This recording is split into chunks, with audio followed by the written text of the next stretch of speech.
position. Rappelling down. Let's go! Let's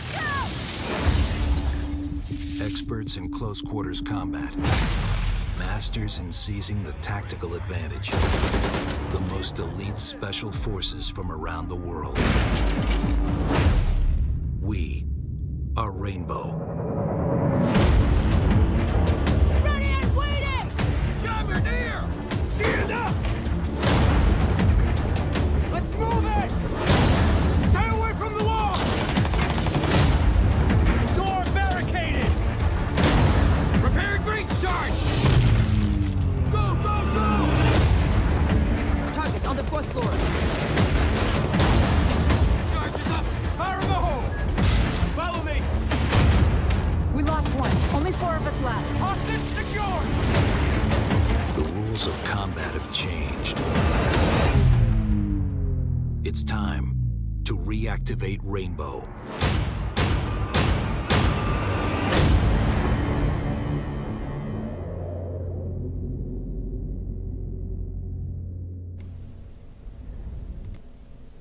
Salut à tous. Bonjour. Alors bienvenue sur ce premier Twitch dédié à Rainbow Six Siege, premier Twitch en français. On est un peu ému, c'est notre tout premier. Ouais.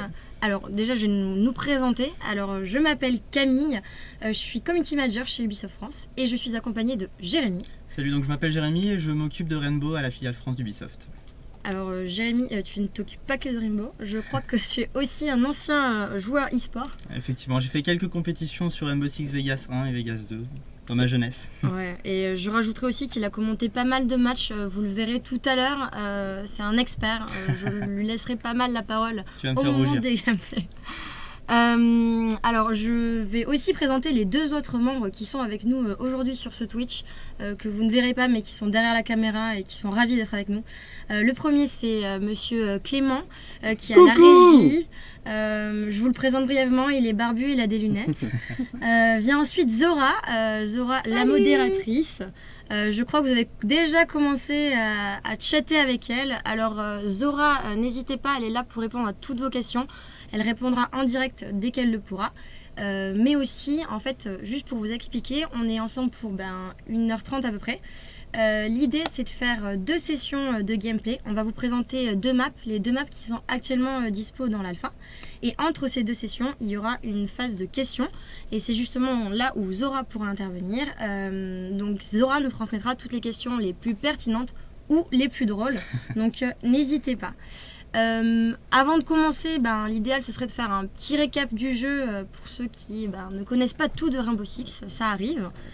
Jérémy, je te laisse Alors présenter. Rainbow Six, ça fait longtemps qu'on attend un nouveau jeu dans la franchise. Pour tout dire, ça fait 7 ans, le dernier épisode Rainbow Six Vegas 2 est sorti en 2008. Donc on attend beaucoup le nouvel opus pour pouvoir évoluer à nouveau dans cette saga phare des FPS tactiques. Et cette année, on a vraiment des nouveautés qui sont hyper intéressantes pour les affrontements, notamment les affrontements multijoueurs. On a notamment le principe du siège, comme son nom l'indique, Rainbow Six Siege. On va avoir des affrontements entre l'attaque et la défense avec des explosions, des fortifications, etc. Et on aura également un nouveau système d'opérateurs, on en parlera plus en détail tout à l'heure, avec des opérateurs qui auront des habilités uniques, donc qui seront les seuls à pouvoir faire certaines choses dans la partie. Juste aussi, donc on va vous montrer du gameplay. Il y a 2 choses à savoir. La première, c'est que malheureusement, ce ne sera pas du live. La raison est simple. Pour ceux qui ont eu l'occasion de jouer à l'alpha, on n'a pas la possibilité à l'heure actuelle de faire des parties privées. Tout simplement parce que la production souhaitait avant tout tester le matchmaking. Donc du coup, nous on s'est dit que le plus intéressant, ce serait de vous montrer une partie qui a déjà été enregistrée au studio à Montréal il y a 1 ou 2 semaines. Et ce sont des parties qui ont lieu en équipe, donc 2 équipes de 5. Et elles se connaissaient, elles ont pu communiquer entre elles, donc c'était beaucoup plus intéressant. Pour l'aspect tactique du jeu, pour le teamplay, etc. Ouais. C'est beaucoup plus intéressant, et même à commenter, à regarder, vous le verrez tout à l'heure. Vous le verrez, ouais. Et le deuxième point, c'est que la version qu'on va vous montrer, elle est légèrement différente de l'alpha. Tout simplement parce qu'on utilise une version qui est antérieure. Donc il y a eu des modifications depuis, je pense notamment à Pulse. Exactement, c'est un des opérateurs dont vous parlez tout à l'heure. On reviendra bien sûr en détail plus tard sur les spécificités des opérateurs, mais Pulse dont tu parles a un capteur cardiaque qui a depuis été modifié, donc la version que vous avez entre le gameplay qu'on va voir et l'alpha qui est en cours est totalement différente. N'hésitez pas d'ailleurs à nous faire tous vos retours possibles si vous participez à cette alpha. C'est fait pour ça, on veut vraiment être à l'écoute de la communauté et faire en sorte que le jeu qu'on vous proposera au lancement soit le plus proche possible de ce que vous attendez. Alors, je sais que vous attendez tous le gameplay et surtout les commentaires de Jérémy. Juste les règles essentielles, histoire que vous compreniez bien la mise en scène. On est en 5 contre 5, donc ça je l'ai mentionné tout à l'heure, c'est attaquant contre défenseur. Donc l'objectif c'est pour les attaquants de libérer l'otage.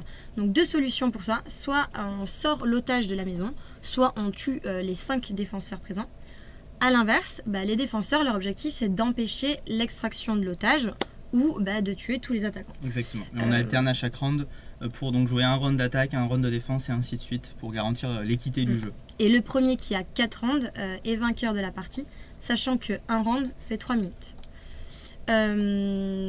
Autre petit point, dans l'alpha qu'on va vous présenter, il y a actuellement 10 opérateurs de disponibles. Donc les opérateurs, on y reviendra tout au long du gameplay. Ils ont chacun leur spécificité et ce sont des éléments super importants pour un boss siège. Donc dans l'alpha, il y en a 10, 5 en attaque, 5 en défense. Et vous allez les découvrir dans le gameplay qui va suivre. Donc on va lancer la première map qui est la map House. Une map qui est connue, hein, on l'a déjà vu, c'est la map qui a servi d'introduction à Rainbow Six à l'E3 dernier. Donc vous l'avez potentiellement déjà vu si vous avez déjà suivi des Twitch d'Ubisoft ou si vous avez suivi nos trailers. Donc on va lancer dès à présent la map House et on va commencer tout de suite en défense. Donc voilà, on a déjà cet écran, on peut sélectionner ces opérateurs comme tu le disais hein, Camille tout à l'heure, 5 opérateurs de défense, 5 opérateurs en attaque. Là vous voyez il y a 6 icônes tout simplement parce qu'on a un 6e opérateur entre guillemets, c'est quelqu'un qu'on appelle le réserve, qui lui n'a pas d'habilité spéciale mais il a un plus large accès à toutes les armes. Donc là on va voir quel opérateur va être choisi par notre joueur. A priori il est parti sur le Pulse, donc c'est justement hein, le fameux... l'opérateur dont on parlait tout à l'heure, qui a un capteur cardiaque et qui peut détecter donc les attaquants ou les personnes qui l'environnent. Vous verrez, c'est symbolisé donc dans la version qu'on va vous présenter par un cœur. Et encore une fois, on le rappelle, c'est important, ça a été modifié, donc soyez pas étonnés si vous jouez à l'alpha et vous allez voir, c'est plus, vous ne verrez pas ces fameux cœurs dans l'alpha. Ça a été changé depuis. Donc là on choisit l'emplacement de l'otage, on a choisi le sous-sol et on rentre dans une période, dans une phase de temps qui est hyper importante, c'est la préparation. On a 40 secondes du côté de la défense pour se préparer, pour barricader le plus possible de murs, de portes, de fenêtres, etc. à proximité de l'otage afin de garantir que le siège tienne le plus longtemps possible. Donc là vous voyez il est en train de placer les rideaux de fer, donc sachez qu'il n'y en a que 2 par joueur. À l'inverse, les barricades, donc ce sont donc les barrières de bois qu'on place autour des fenêtres ou portes, c'est en nombre illimité. À partir du moment où évidemment on a le temps de les placer, ouais. Puisque je vous le rappelle, hein, c'est 40 secondes, ça va très très vite. Et là on voit que notre joueur essaye de tirer sur quelques drones, hein. On en reparlera tout à l'heure dans les phases d'attaque, mais pendant que les opérateurs de défense se barricadent, l'attaque a 40 secondes pour espionner, pour déjà trouver l'emplacement de l'otage et ensuite espionner un petit peu la stratégie qui va être mise en place par nos défenseurs. On a l'opérateur Castle, une de ses spécificités, on le voit à gauche, c'est de mettre des barricades fortes aux fenêtres et aux portes. Donc c'est des barricades qui peuvent être explosées uniquement avec des charges, contrairement aux barricades standards que vous verrez certainement tout à l'heure, qui sont juste des planches de bois et qui sont vulnérables aux balles, etc. Alors là on voit l'opérateur Pulse qui utilise son capteur cardiaque pour essayer de détecter donc les attaquants. Exactement, donc on parlait des prickers tout à l'heure, vous les voyez là, il y avait des petits points rouges sur la carte, c'était des ennemis qui arrivaient par la porte du garage. Donc là on voit aussi qu'on a 2 personnes, 2 défenseurs à terre à l'étage, ça va être très difficile de s'en sortir. Mais voilà, 3 contre 5, ça va très très vite, hein. On est à peine 1 minute de jeu, on est déjà à 3 contre 5, ça risque d'être compliqué pour la défense. Ils ont choisi une tactique avec 2 personnes dans la salle de l'otage. Je crois qu'il y a eu un autre kill, un joueur qui est à terre, il a peut-être été réanimé depuis. Voilà, ouais, il vient de tomber. Au-dessus, voilà, ça fait du 2 contre 5 maintenant. Ça s'annonce un peu compliqué. Oui, alors là, ce qui se passe en fait, c'est que l'attaque a 1 minute 40 pour vraiment prévoir son assaut, aller tout autour du garage pouvoir bien s'organiser. Voilà, il tire à travers le mur. On le rappelle, hein, le décor qui est entièrement destructible, on peut tirer à travers les murs et essayer de toucher des ennemis. Et donc je disais, l'attaque qui va pouvoir vraiment organiser son assaut et prendre au piège les deux défenseurs qui sont coincés dans la salle. Ils n'ont pas vraiment de solution. La seule solution possible pour gagner ce round, c'est de tuer tout le monde ou alors d'attendre que le temps s'écoule. Mais là, 1 minute 13, maintenant c'est long. Il y a quelqu'un derrière, non, il a mis une bombe. C'est un C4 qui peut être explosé. On a une petite phase d'attente, le temps que l'attaque prévoit bien son assaut. On voit, il y en a 3 en haut là. D'ailleurs, quelqu'un a utilisé une briche verticale sur le sol de la cuisine pour arriver par le plafond du sous-sol. Les tirs qui pleuvent, mais qui a toujours pas de kill pour l'instant. Et on voit qu'il y a quelqu'un. Non, il n'a pas fait le kill, il a juste touché, il est à terre. Logiquement, il va pouvoir se faire réanimer si ses coéquipiers sont toujours à côté de lui, comme on l'avait vu tout à l'heure. Il y a quelqu'un dans le coin, voilà, il l'a vu dans le bas.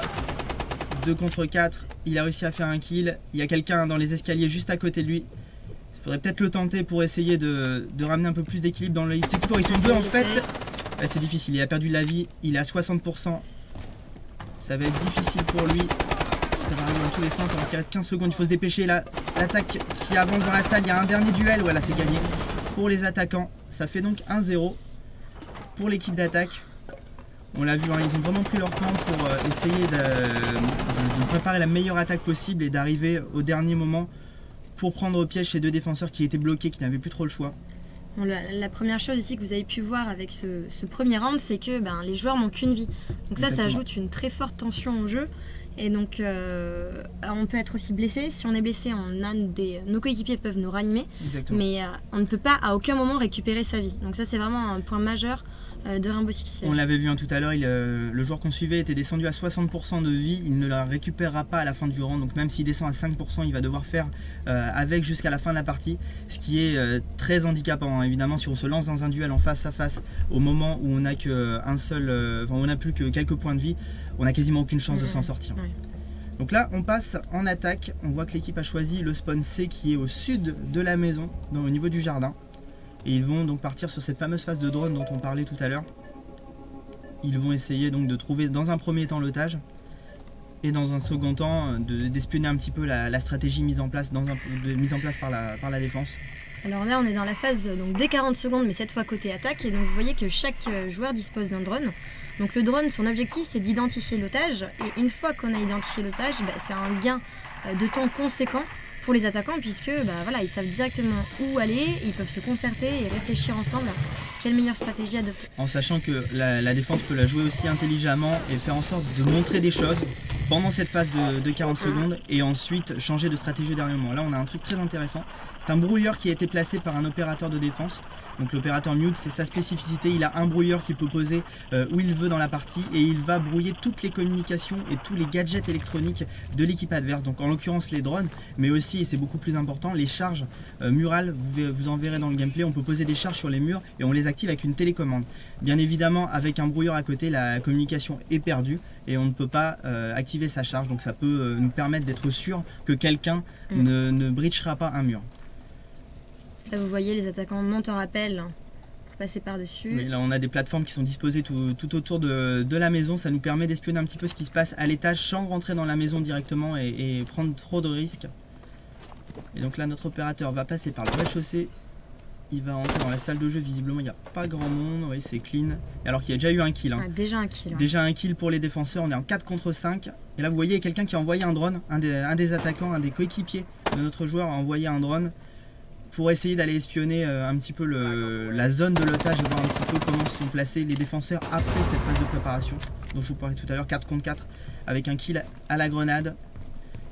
Voilà, on parlait des charges murales justement, en voici une.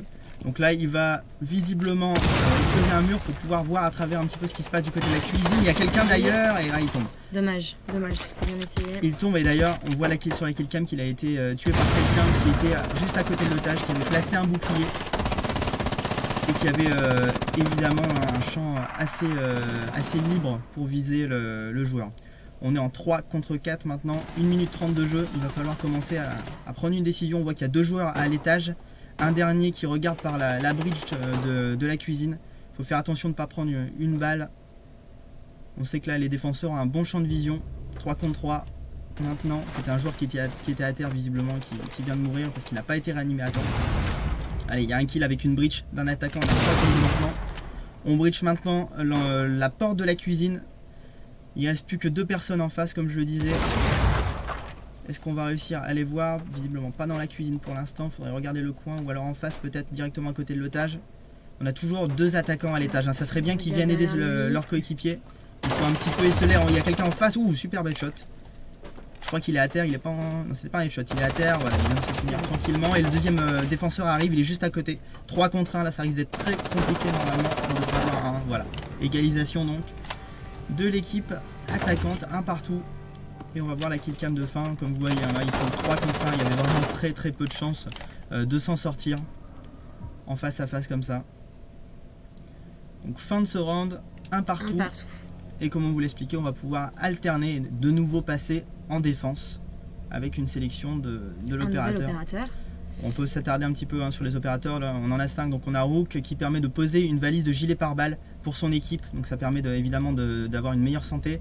On a Smog qui permet d'envoyer des grenades poison activables, donc ça peut empêcher le passage dans une zone à cause du poison. On a Castle qui permet, on l'a vu tout à l'heure, de barricader les portes et les fenêtres pour qu'elles soient à l'épreuve des balles. Un petit point d'ailleurs, à partir du moment où un opérateur est sélectionné, il est impossible de récupérer le même opérateur. Exactement. Donc dans une équipe, vous n'aurez jamais 2 Smoke ou 2 Castle, c'est pas possible. C'est hyper important de le préciser, d'ailleurs c'est vraiment ça qui va faire la force de Rainbow, de Rainbow Six Siege. En équipe, il va vraiment falloir créer le meilleur line-up d'opérateurs possible pour créer sa stratégie. Donc là, comme on le disait dans l'alpha, il y en a un nombre limité, mais bien évidemment il y en aura plus dans le jeu et vous pourrez créer une multitude de combinaisons différentes pour allier les avantages de ces opérateurs. Un autre point intéressant sur les opérateurs, c'est que ça fonctionne un petit peu comme pierre-feuille-ciseau, c'est-à-dire qu'il y a un attaquant qui va avoir, un opérateur d'attaque qui va avoir une habilité qui pourra être neutralisée par un autre défenseur qui aura une habilité qui pourrait elle-même être neutralisée par un autre attaquant. Je prends l'exemple des breaches dont je parlais tout à l'heure. L'opérateur thermite en attaque a des breaches qui peut poser sur les murs, mais s'il y a un brouilleur qui a été placé derrière un de ces murs, il ne pourra pas activer sa breach, donc il est neutralisé. Mais inversement, on a un drone qui est un peu plus puissant que le drone de base, un drone qui permet d'envoyer, qui est équipé d'un taser, donc qui permet d'envoyer des petites fléchettes. S'il passe de l'autre côté de l'emplacement du drone pour le prendre suffisamment loin dans le dos, il peut envoyer une fléchette à distance, désactiver ce brouilleur et permettre à son coéquipier d'attaquer. Bon, on s'est un petit peu perdu dans cette application du coup, on a perdu la phase de fortification. Si je ne dis pas de bêtises, l'otage est en master bedroom, c'est ça? Voilà, donc dans la chambre principale juste à côté. Les défenseurs, là il y a déjà un kill, quelqu'un qui est à terre, il va peut-être pouvoir se faire réanimer. Voilà, l'objectif c'est de le réanimer sans trop se mettre à découvert. Ce qui est exactement le cas pour l'instant. Heureusement que l'attaque a disparu parce que là il était vraiment à découvert dans le couloir. Il aurait peut-être dû reculer un petit peu dans la salle pour se faire réanimer sans prendre de risque parce que là clairement on prend le risque de faire 2 kills d'un coup. On perd le réanimateur et la personne qui est là. Alors ça c'est super intelligent aussi d'envoyer un C4 pour exploser le mur et permettre d'avoir une vue sur les escaliers. Donc ça nous permet de couvrir une des montées possibles vers la salle de l'otage alors qu'il y a eu un kill qui vient d'être fait. Et ça montre il y a quelqu'un en rappel, un deuxième kill qui a fait 5 contre 4. C'est un autre élément intéressant du gameplay, c'est que la destruction, elle ne sert pas uniquement à l'attaque, mais aussi à la défense au final, qui peut s'en servir pour avoir plus de visibilité à certains moments. Alors la défense a peu de gadgets de destruction, on a vu le C4 qui est l'un de ses seuls éléments de destruction. La possibilité aussi c'est de tirer avec un fusil à pompe ou même avec une mitraillette à travers le mur pour permettre d'avoir des trous dans le mur et pouvoir voir ce qui s'y passe. Au rez-de-chaussée qui va se faire tranquillement tuer. Non, oulala. Il a un petit peu louché sur la fin, ce qui explique pourquoi il ne l'a pas eu, mais à mon avis il l'a quand même bien blessé. Et donc là voilà, il a pris l'opérateur Smog, donc les grenades poison, ce qui permet de lui en envoyer une au dos. Donc on est en 4 contre 2 maintenant. On a du poison qui a été mis en bas, vous le voyez, c'est impossible de passer dans cette zone pendant quelques secondes. Ça permet aussi de gagner du temps. À la fin d'un round par exemple, si on sait qu'il y a un ennemi d'un côté, on lui met une grenade poison pour être sûr qu'il ne passera pas. 4 contre 1, je pense que là on peut dire que les carottes sont cuites à mon avis. Ça risque d'être très compliqué. Il faut juste trouver le dernier joueur, il reste 1 minute pour cet attaquant pour arriver jusqu'à l'otage. Alors là par contre s'ils descendent tous, non c'est bon, ils avaient dû communiquer pour dire que le dernier était au rez-de-chaussée. Sinon ça aurait été très étonnant de les voir tous descendre au dernier moment et laisser l'otage tout seul en haut. Ouais, c'est là qu'on voit que la stratégie, la communication d'équipe c'est vraiment essentiel. C'est ça qui vous fait gagner un round. Ok, bon, bah 2 contre 1. 2-1 effectivement, donc on va relancer une manche en attaque cette cette fois, fois-ci avec notre traditionnelle phase de drone. Un petit mot sur les opérateurs d'attaque. Donc là on a Thermite, je vous en parlais tout à l'heure, c'est celui qui a des breaches très fortes, donc des charges murales, dont une charge murale assez spéciale, puisque même si un mur a été renforcé, il a cette charge qui s'appelle exothermite qui peut lui permettre d'exploser ce mur quand même. Il en a qu'une seule, donc à lui de bien choisir là où il va la mettre, de bien faire en sorte de prendre le point faible de la défense, et il va pouvoir l'utiliser pour effectuer une ouverture dans la map. Alors où est-ce qu'on va spawner? Visiblement on est en zone B, si je ne dis pas de bêtises, c'est du côté de la rivière sur l'est de la maison. À chaque round vous décidez, donc là les joueurs en l'occurrence décident sur quelle zone ils vont arriver. Donc quand on est en défense, on décide dans quelle zone on place l'otage, et quand on est en attaque, dans quelle zone on va arriver pour aller attaquer. Ce qui est important aussi, puisque par exemple si on est dans cette maison, là vous voyez on a choisi le spawn du côté de la rivière, les 2 fenêtres que vous voyez c'est une salle où il peut y avoir un otage, donc si les 2 équipes ont choisi ces 2 spawns, il peut y avoir un affrontement très rapide, très direct, donc il faut faire vraiment attention à ce choix. On va passer par le garage, vraisemblablement l'otage n'est pas là. Oui, il n'est pas là, on va pouvoir monter à l'étage, donc au rez-de-chaussée on rappelle, il y a un emplacement d'otage au sous-sol, un au rez-de-chaussée qu'on a vu tout à l'heure, et les 2 derniers sont à l'étage, je crois qu'il est en workshop. Voilà, donc c'est la salle workshop, c'est ça. L'otage est trouvé. La salle workshop qui est assez intéressante parce qu'elle est assez cloisonnée, mais il y a quand même une possibilité de passer sur le balcon. Il y a un balcon qui relie 2 salles entre elles, donc il y a vraiment une possibilité d'attaquer par là, ça peut être assez intéressant. Et donc là on est avec l'opérateur thermique, je vous parlais, la fameuse charge qui permet d'exploser même les murs renforcés, avec un fusil à pompe. Très efficace en corps à corps, mais évidemment il est beaucoup moins à distance. Alors il choisit de monter en rappel directement. Ouais, il va arriver du côté de la salle de bain. Donc, le balcon dont je vous parlais tout à l'heure, là il est de l'autre côté de la salle de l'otage. Il essaye de tirer dans les barricades pour voir s'il y a quelqu'un derrière. Visiblement non, pas pour l'instant, en tout cas il ne se montre pas. Et il va pouvoir éventuellement rentrer si personne ne l'en empêche. Je pense que du coup là, si il y a quelqu'un, il se doutait de quelque chose, on a vu un petit peu de sang gicler. Alors oui, il y a quelqu'un qui est allongé. Il y a quelqu'un qui est allongé qui l'attend, donc il l'a vu avec le drone. Ça va être difficile de rentrer sans se faire voir, alors que dans le même temps il y a eu un kill de chaque côté, on est en 4 contre 4. Quelqu'un qui a été mis à terre maintenant, si le kill est validé ça fera du 4 contre 3. C'est pas le cas pour l'instant visiblement. Ah, c'est un opérateur, je crois que c'est un mute, oui c'est un mute, un opérateur de défense qui a le fameux brouilleur dont on parlait tout à l'heure. Il a pu le poser et donc brouiller le drone. Le drone n'aurait pas pu avancer, là il n'était pas totalement brouillé, mais il n'aurait pas pu continuer à rentrer dans la maison. Ouais, exactement. Alors d'ailleurs il y a quelqu'un qui était à terre, il l'a pas vu et du coup, je crois que, il a plus beaucoup de vie, il est mort. Oui, il est mort. Et voilà, il faut absolument communiquer parce que dans ce genre de situation, il aurait tellement pu le réanimer. Mais... Bah là, il est tombé juste avant que le joueur qu'on regarde monte sur le toit. Donc s'il lui avait dit, il ne serait pas monté sur le toit, il aurait eu plus de temps pour le réanimer. Ce qui est dommage, du coup là on est en 2 contre 2. Alors ils vont s'approcher. Il utilise, alors ça c'est la bridge thermique. Donc elle n'est pas utile dans ce cas puisque le mur n'est pas renforcé. Mais si le mur avait été renforcé, il aurait explosé quand même.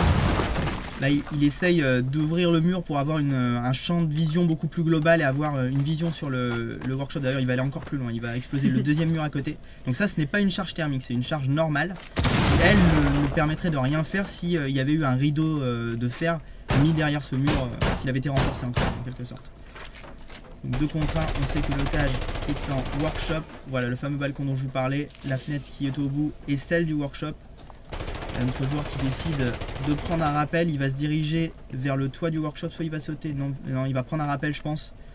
Voilà qui est fait. Rappel australien, c'est-à-dire à l'envers. Il se remet à l'endroit, il va essayer de tirer, y a-t-il quelqu'un dans la salle? C'est très risqué ce qu'il fait. L'otage juste derrière.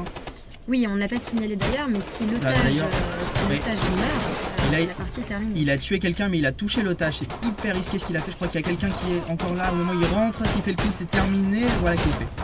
Voilà qui est fait, il s'en sortent bien là quand même parce qu'il a été un peu bourrin à mon goût si tu veux mon avis, en donnant 5 ou 6 shots de fusil à pompe dans la direction de l'otage. On a vu que l'otage a été touché, il aurait pu mourir et ça aurait été un round perdu alors qu'ils étaient plutôt en situation avantageuse pour le remporter. Ça aurait été dommage, mais bon bref, ils s'en sortent bien, tant mieux pour eux. 3-1, donc ça veut dire qu'on est dans une manche qui est décisive. S'ils remportent la 4e, la partie est terminée. Ils ont 2 balles de match en quelque sorte, celle-ci, et si jamais il y avait 3-2, ils auront une 2e balle de match derrière. Ouais, effectivement. Ouais. Et donc on repart en défense Pour l'instant, ils ont gagné une phase de défense et ils en ont perdu une autre. À voir ce qu'ils vont faire sur cette troisième.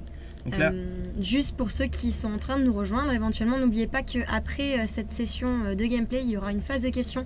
Donc n'hésitez pas à écrire. Alors déjà, si vous avez des questions, Zora est là pour vous répondre, elle s'en fera un plaisir. D'ailleurs, on me dit dans l'oreille qu'elle n'a pas assez de questions.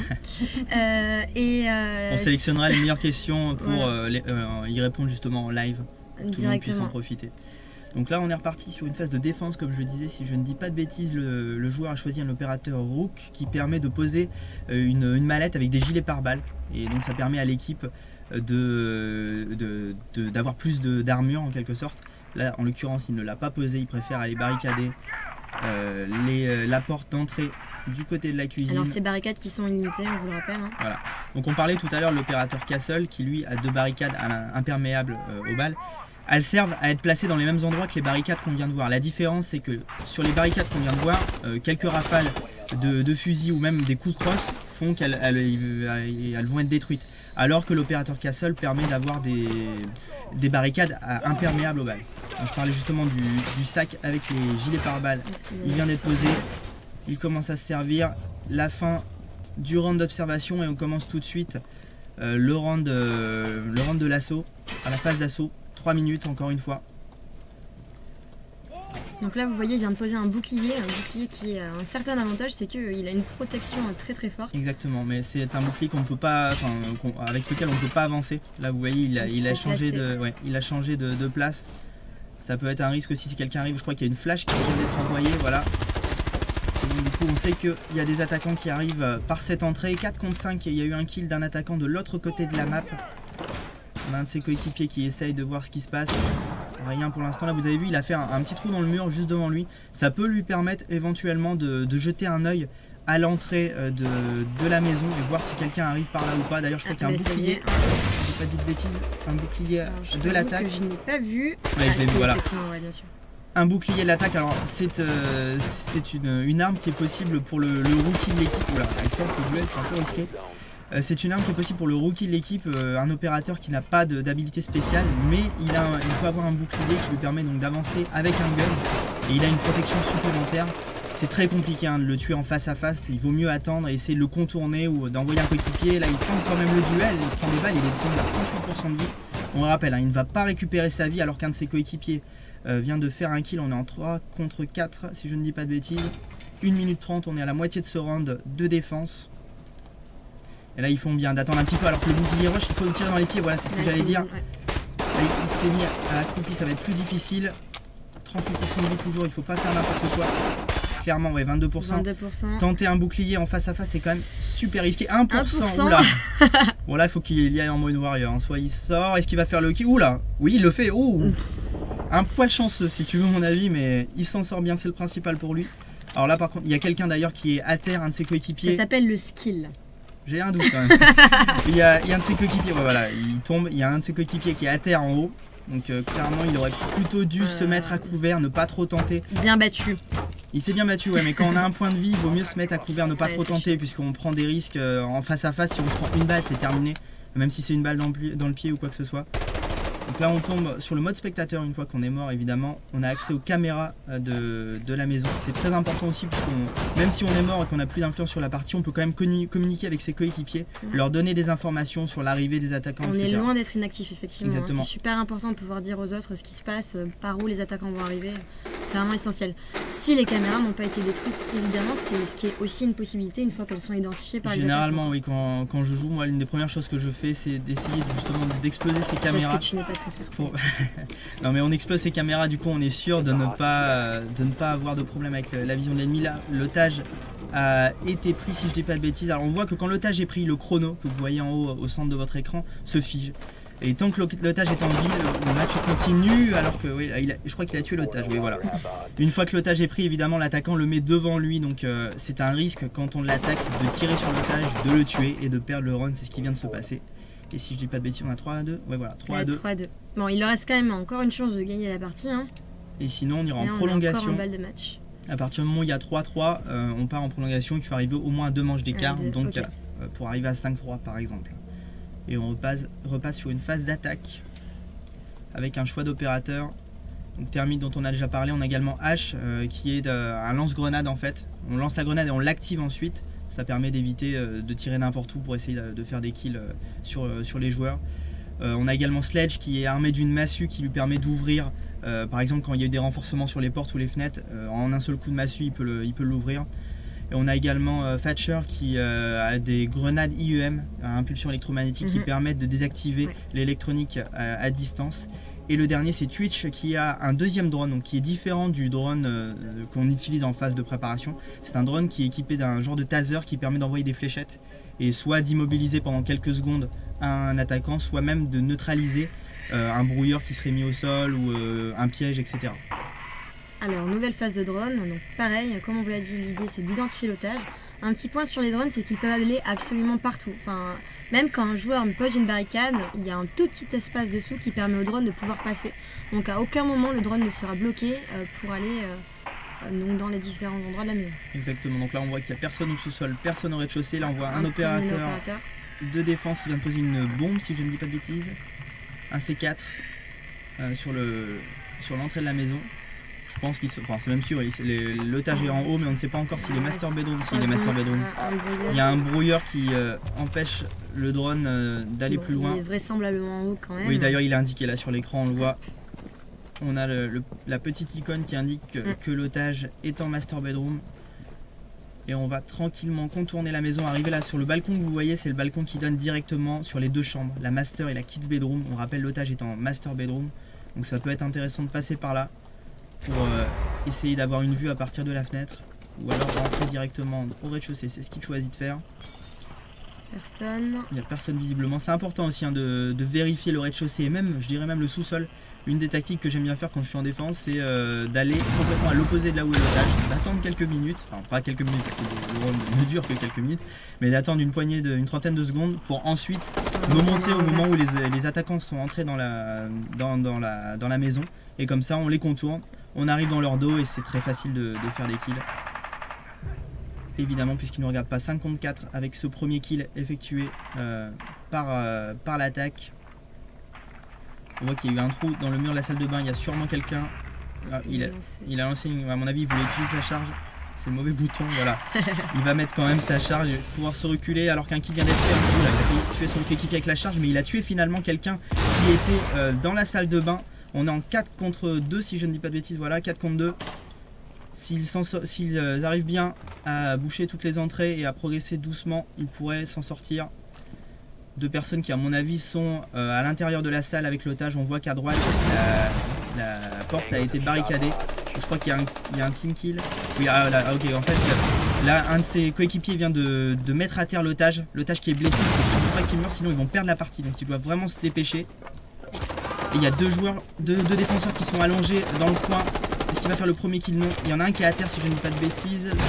Oula. Qu'est-ce qui s'est passé? Je crois que l'otage a été tué si je ne dis pas de bêtises. Vu qu'on est à 4 contre 1, à mon avis, il y a une balle perdue qui est venue se loger dans le corps de l'otage qui était déjà à terre. Hein, donc il lui manquait plus grand chose pour mourir. Et donc vous le voyez, hein, ça se passe très vite. Là, la fin de la partie s'est accélérée. Donc on repart en 3 contre 3 au final. Et du coup, on doit arriver à 5. Hein. Et je refais du coup une aparté sur l'otage. Hein, vraiment très important de faire hyper attention quand on tire, ne pas trop se précipiter. Là, clairement, ils étaient 4. Ils auraient vraiment dû se répartir pour qu'il y en ait un sur le balcon, un vers l'entrée, un dans la salle de bain, etc. Éventuellement, utiliser des charges pour faire des ouvertures. Mais surtout pas lancer de grenades ou tenter des kills à distance. Alors que l'otage est sur la trajectoire, c'est hyper risqué et c'est ce qui leur coûte ce round justement. Un petit point qu'on n'a pas encore évoqué effectivement aussi, c'est les unités de force d'élite. On a parlé des opérateurs, mais on pourrait préciser, on va le faire d'ailleurs, que ces opérateurs appartiennent en fait à 5 forces d'unités d'élite. Exactement. Vas-y. Hein. Alors on a le GIGN pour la France, Cocorico. On a le SWAT du FBI pour les Américains, les SAS anglais, les Spetsnaz du côté des Russes et les derniers qui sont un peu les moins connus mais tout de même le GSG9 de l'Allemagne. Alors je rajoute que comme tu parles couramment allemand, tu vas nous le prononcer GSG9 en allemand. Tout à fait. Et donc l'avantage aussi de ces unités d'élite dont on parlait, elles sont pas là juste pour avoir le nom, il y a vraiment une utilité de gameplay derrière tout ça, c'est que chacune d'entre elles a une spécificité. Là par exemple, les Anglais ont tous des masques à gaz, c'est-à-dire qu'ils peuvent passer dans les fameux nuages de poison qu'on a vu tout à l'heure. Avec l'opérateur Smoke. Avec l'opérateur qui est envoyé par l'opérateur Smoke. Ils peuvent passer dans ces nuages de poison en perdant quasiment très peu de vie au final. Donc c'est très utile pour eux. Et bien sûr, vous n'êtes pas obligé de jouer uniquement avec que les SAS, exactement. Que le GIGN. C'est tout l'intérêt de Rainbow d'ailleurs. À la base, Rainbow Six, pour faire une petite aparté historique, c'est un livre de Tom Clancy et le synopsis de ce livre, c'est justement une alliance des meilleures forces d'élite à travers le monde. Donc c'est vraiment l'objectif de ce jeu aussi, c'est de créer des alliances entre le SAS, le GIGN, etc. pour créer la meilleure unité d'intervention possible. Alors là, il y a un kill qui vient d'être fait de manière assez audacieuse avec un C4 jeté par la fenêtre. On s'est un peu éloigné de la partie, mais on a vu que là, dès le début, ils ont tenté de tirer sur les attaquants en ayant repéré leur spawn. Donc ils arrivaient vers le sud de la maison, ils ont commencé directement à tirer. Et au final, vu qu'ils étaient un petit peu en difficulté, ils ont reculé, mais le joueur a envoyé un C4, l'a explosé aussitôt, il a fait un kill. C'est plutôt bien joué, même si ça peut être un petit peu risqué. Pour une raison simple, c'est que la défense n'a que des mitraillettes, alors que l'attaque peut avoir des fusils d'assaut. Et un fusil d'assaut a une bien meilleure portée, une bien meilleure précision qu'une mitraillette. Donc en duel, si on se regarde au même moment, généralement, même si on a deux niveaux semblables au niveau des joueurs, ça sera l'équipe de l'attaque avec le fusil d'assaut qui risque de gagner. Pour l'instant, on est à 5 contre 2 pour notre défense. Logiquement, 4 contre 2. J'allais dire que ce round devrait bien se passer pour la défense. Mais ouais, voilà, il y a eu 2 kills. Je crois que le dernier kill a été fait, si je dis pas de bêtises, sur le balcon. On va voir la killcam. Voilà, il était vraiment pris en sandwich. Il avait 2 personnes devant lui dans le workshop, 2 personnes dans le hall. Et je crois qu'il y avait, il y avait une personne dans la salle de bain, une dans le workshop et 2 dans le hall au niveau de l'étage. Donc c'était très difficile de s'en sortir, je pense. À moins de sauter et de tenter autre chose derrière. Mais au niveau du temps, ça l'aurait peut-être pas fait. 4-3, manche décisive donc. Balle de match, ouais. Encore une, leur 3e de cette partie. On espère pour eux qu'ils vont réussir à s'en sortir cette fois-ci. Et donc on va avoir, une fois n'est pas coutume, un choix d'opérateur qui va être effectué par notre joueur. J'espère qu'ils vont choisir un autre pour qu'on puisse avoir une plus grande diversité de gameplay. On a vu là, il y a la recrue dont je vous parlais tout à l'heure. Donc elle est sélectionnable par plusieurs personnes de l'équipe, contrairement aux opérateurs qui eux sont sélectionnables par une seule personne. La recrue peut être sélectionnable par plusieurs personnes et on peut personnaliser son équipement. C'est-à-dire qu'on a accès à un plus large éventail d'armes principales, de fusils d'assaut, de mitraillettes ou de fusils à pompe, et un meilleur éventail de gadgets, que ce soit les grenades, les charges, etc. Là où les opérateurs ont certes cette habilité, mais ont un choix plus restreint en termes d'armes. Et d'ailleurs pour les armes, tu peux nous dire quelle est ta préférée, j'imagine? Alors vu que je suis un ancien joueur de Rainbow Six Vegas 2, à l'époque on jouait tous au FAMAS, qui au hasard est une arme française, mais quand même.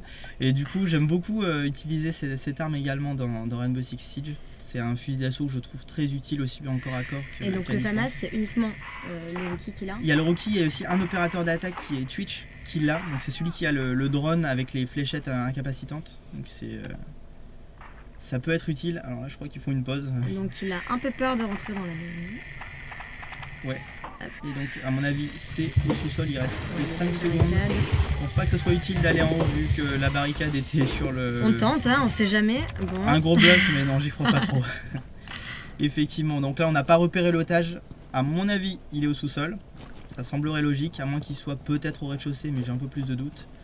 Et là, on a deux joueurs qui vont contourner par le côté est de la maison, du côté de la rivière.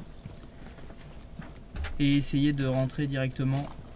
Alors, vu que la fenêtre qu'on voit en haut à droite, là, en haut à gauche maintenant, n'a pas été barricadée, je pense qu'on peut être quasi certain que petit bug, ça arrive, on vous le rappelle, hein, c'est une alpha, ne vous inquiétez pas, ce seront des choses qui seront corrigées d'ici le lancement du jeu. Vraiment l'objectif c'est de tester le gameplay et d'avoir le plus de retours possible sur le comportement des joueurs, voilà, sur l'équilibrage, etc. Les opérateurs et aussi de tester la stabilité des serveurs. Exactement. Ouais. Alors là on est sûr à 99% que l'otage est derrière ses portes puisque les murs sont barricadés. Donc voilà, là on voit clairement que les murs sont barricadés. Une charge normale comme vous le voyez en bas à droite de l'écran ne permettrait pas de passer ici puisque le mur est barricadé. Par contre la charge thermique le permettrait. Là le mur lui n'est pas... Oula, je crois qu'il s'est encore trompé de bouton. Il va pouvoir, il se flash lui-même, mais il va pouvoir utiliser sa charge murale. Le mur là n'est pas renforcé. Il va se reculer évidemment pour pas mourir. Faire un trou dans le mur pour voir ce qui se passe du côté de la salle de gym. Il se refait flasher, je crois que c'est par un de ses coéquipiers puisque les défenseurs n'ont pas de flash, donc à mon avis c'est un de ses coéquipiers. Une malédiction, c'est pas grave. Y a-t-il quelqu'un? Oui, il y a quelqu'un. Donc on trouve l'otage, c'est logique vu qu'il est juste derrière. Est-ce qu'on attend le 3e flash ou... Peut-être. C'est vraiment pas de chance. Bah tiens, il y en a une, je crois. Ouais, il y en a une. Le triplet, le coup du chapeau de la flash, encore par un de ses coéquipiers.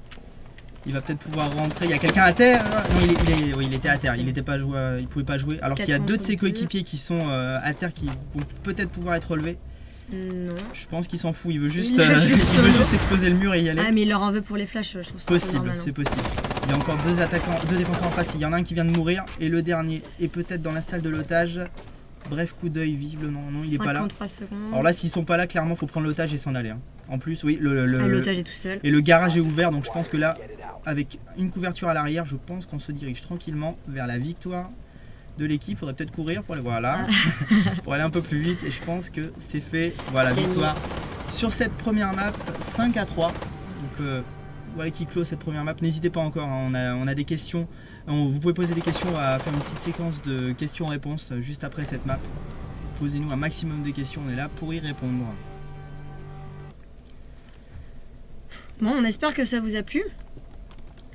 Avons-nous des questions du côté de Zora? Attendez, il semblerait que la régie va absolument nous montrer ses emails. Regardons ça. Voilà, 5-3.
Rainbow.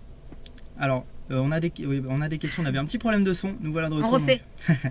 On disait nous avons des questions, une de Shingoro et une de Adèle. Alors, y aura-t-il un mode solo? Et si oui, restera-t-il dans la lignée des anciens Rainbow Six?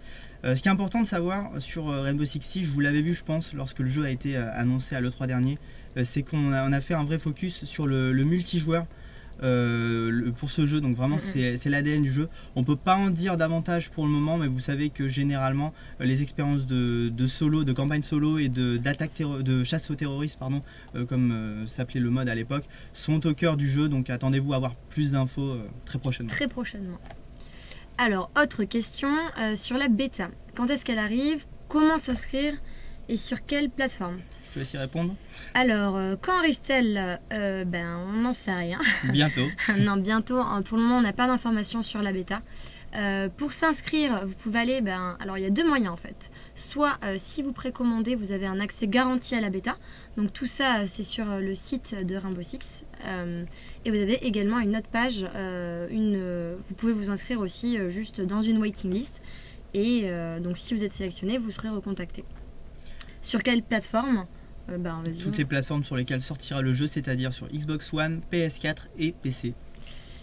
Troisième question, très bonne question d'ailleurs. Question de Yas du 37, est-ce que les bridges seront illimités? Non.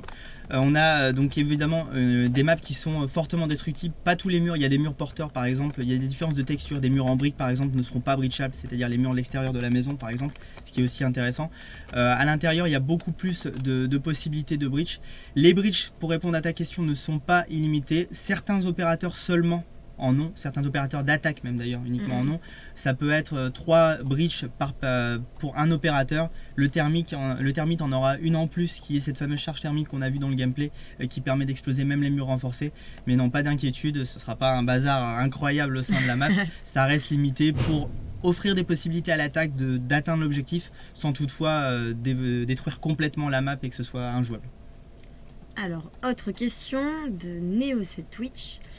Les défenseurs peuvent ou les défenseurs ou les attaquants peuvent-ils casser les caméras? Très bonne question également. Alors les défenseurs. Les défenseurs peuvent, mais ne doivent pas le faire. Ah, si. Les attaquants peuvent et doivent le faire. Donc comme vous l'avez vu dans le gameplay, effectivement il y a plusieurs caméras qui sont disposées dans la maison, c'est des caméras de sécurité. Ça permet aux défenseurs d'avoir une vue globale sur ce qui peut se passer. Donc généralement on a un joueur qui est un petit peu planqué, soit dans la salle de l'otage, soit dans une salle un petit peu à l'écart. Il peut regarder les caméras, pendant ce temps-là il n'a pas accès à son arme, donc si quelqu'un arrive en face de lui il est sûr à 100% de mourir. Mais s'il est à l'écart, il peut regarder les caméras, donner de l'information à ses coéquipiers et donc savoir par où on va être attaqué. Les attaquants, à l'inverse, peuvent, et à mon sens doivent, dès qu'ils voient une caméra, dès qu'ils ont une caméra en ligne de mire, tirer une balle, ça suffit pour la neutraliser et la défense n'y a plus accès. On ne sait plus ce qui se passe. Alors, nouvelle question, Nireas68. La défense peut-elle sortir... Non. Ne peut pas sortir du bâtiment après la phase de préparation. Alors la défense, je vais faire une double réponse. La défense ne peut pas sortir du bâtiment pendant la phase de préparation.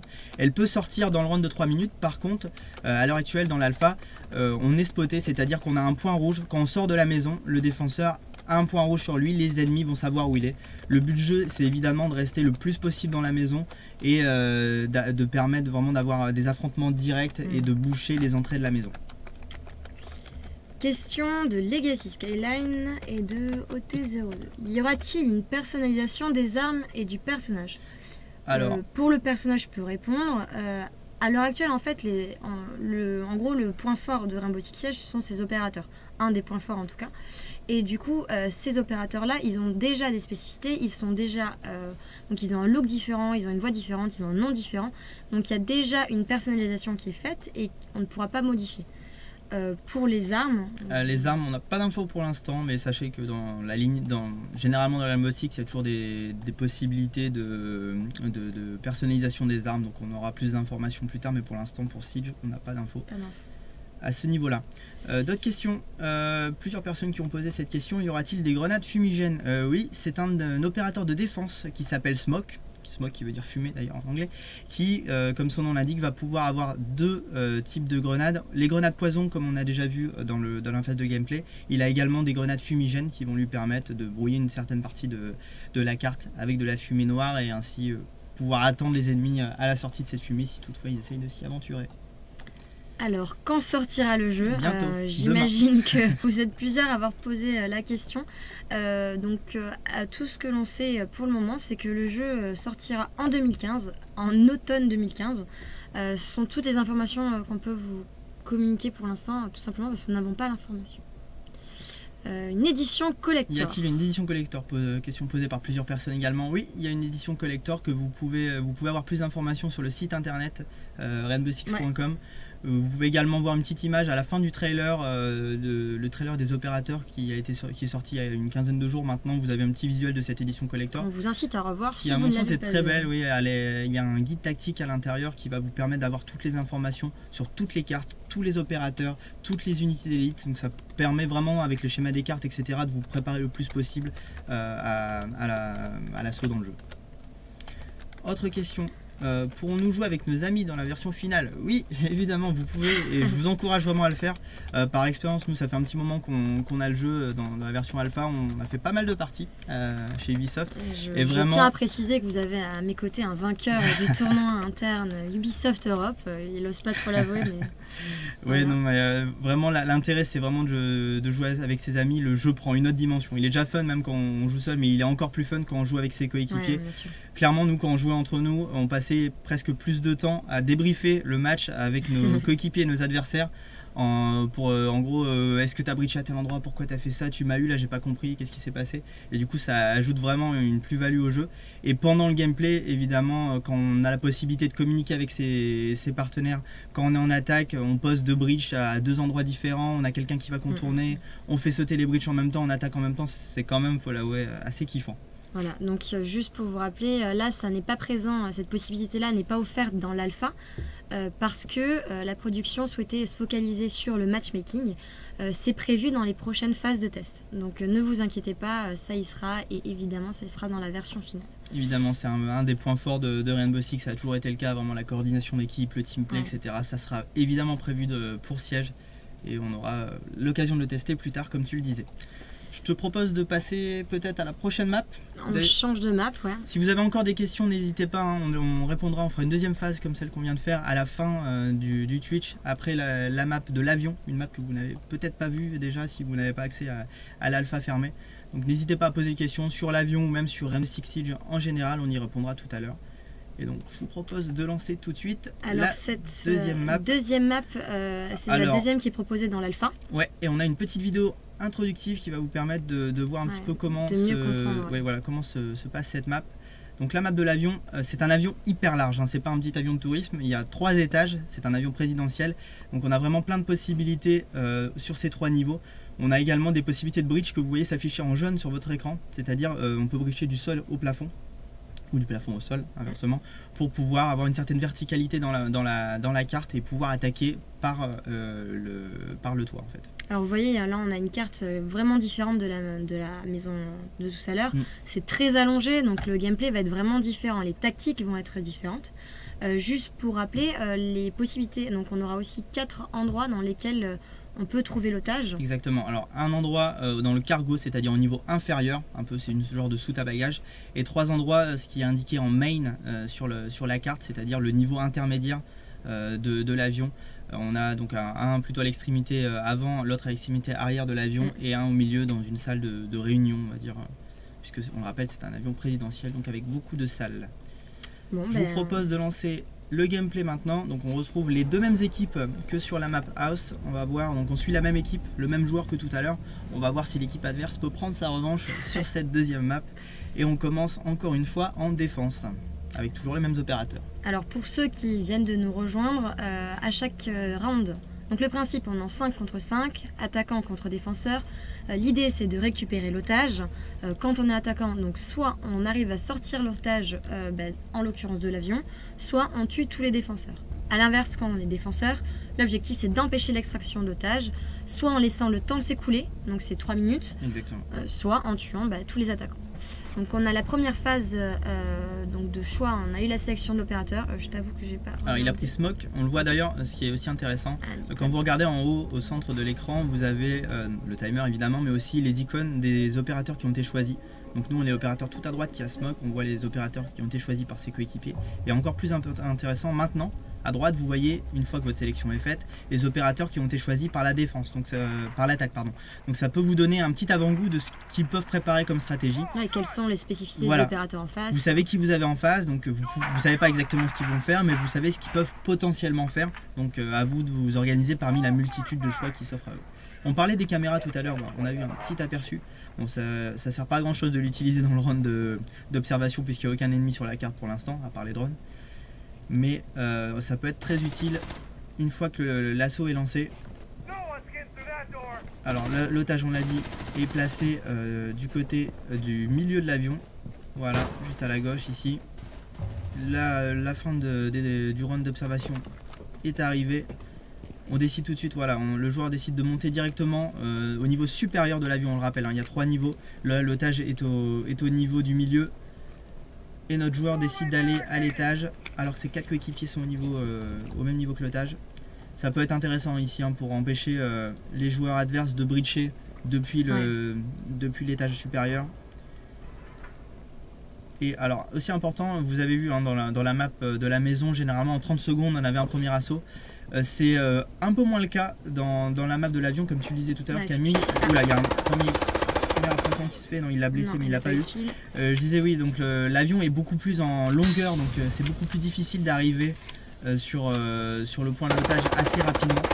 C'est très intelligent ce qu'il fait, il est en train de faire un trou dans le bois qui compose ce mur et qui permet d'avoir une petite vue sur l'escalier. Bon, on voit pas grand chose hein, mais vous voyez vite fait l'escalier derrière.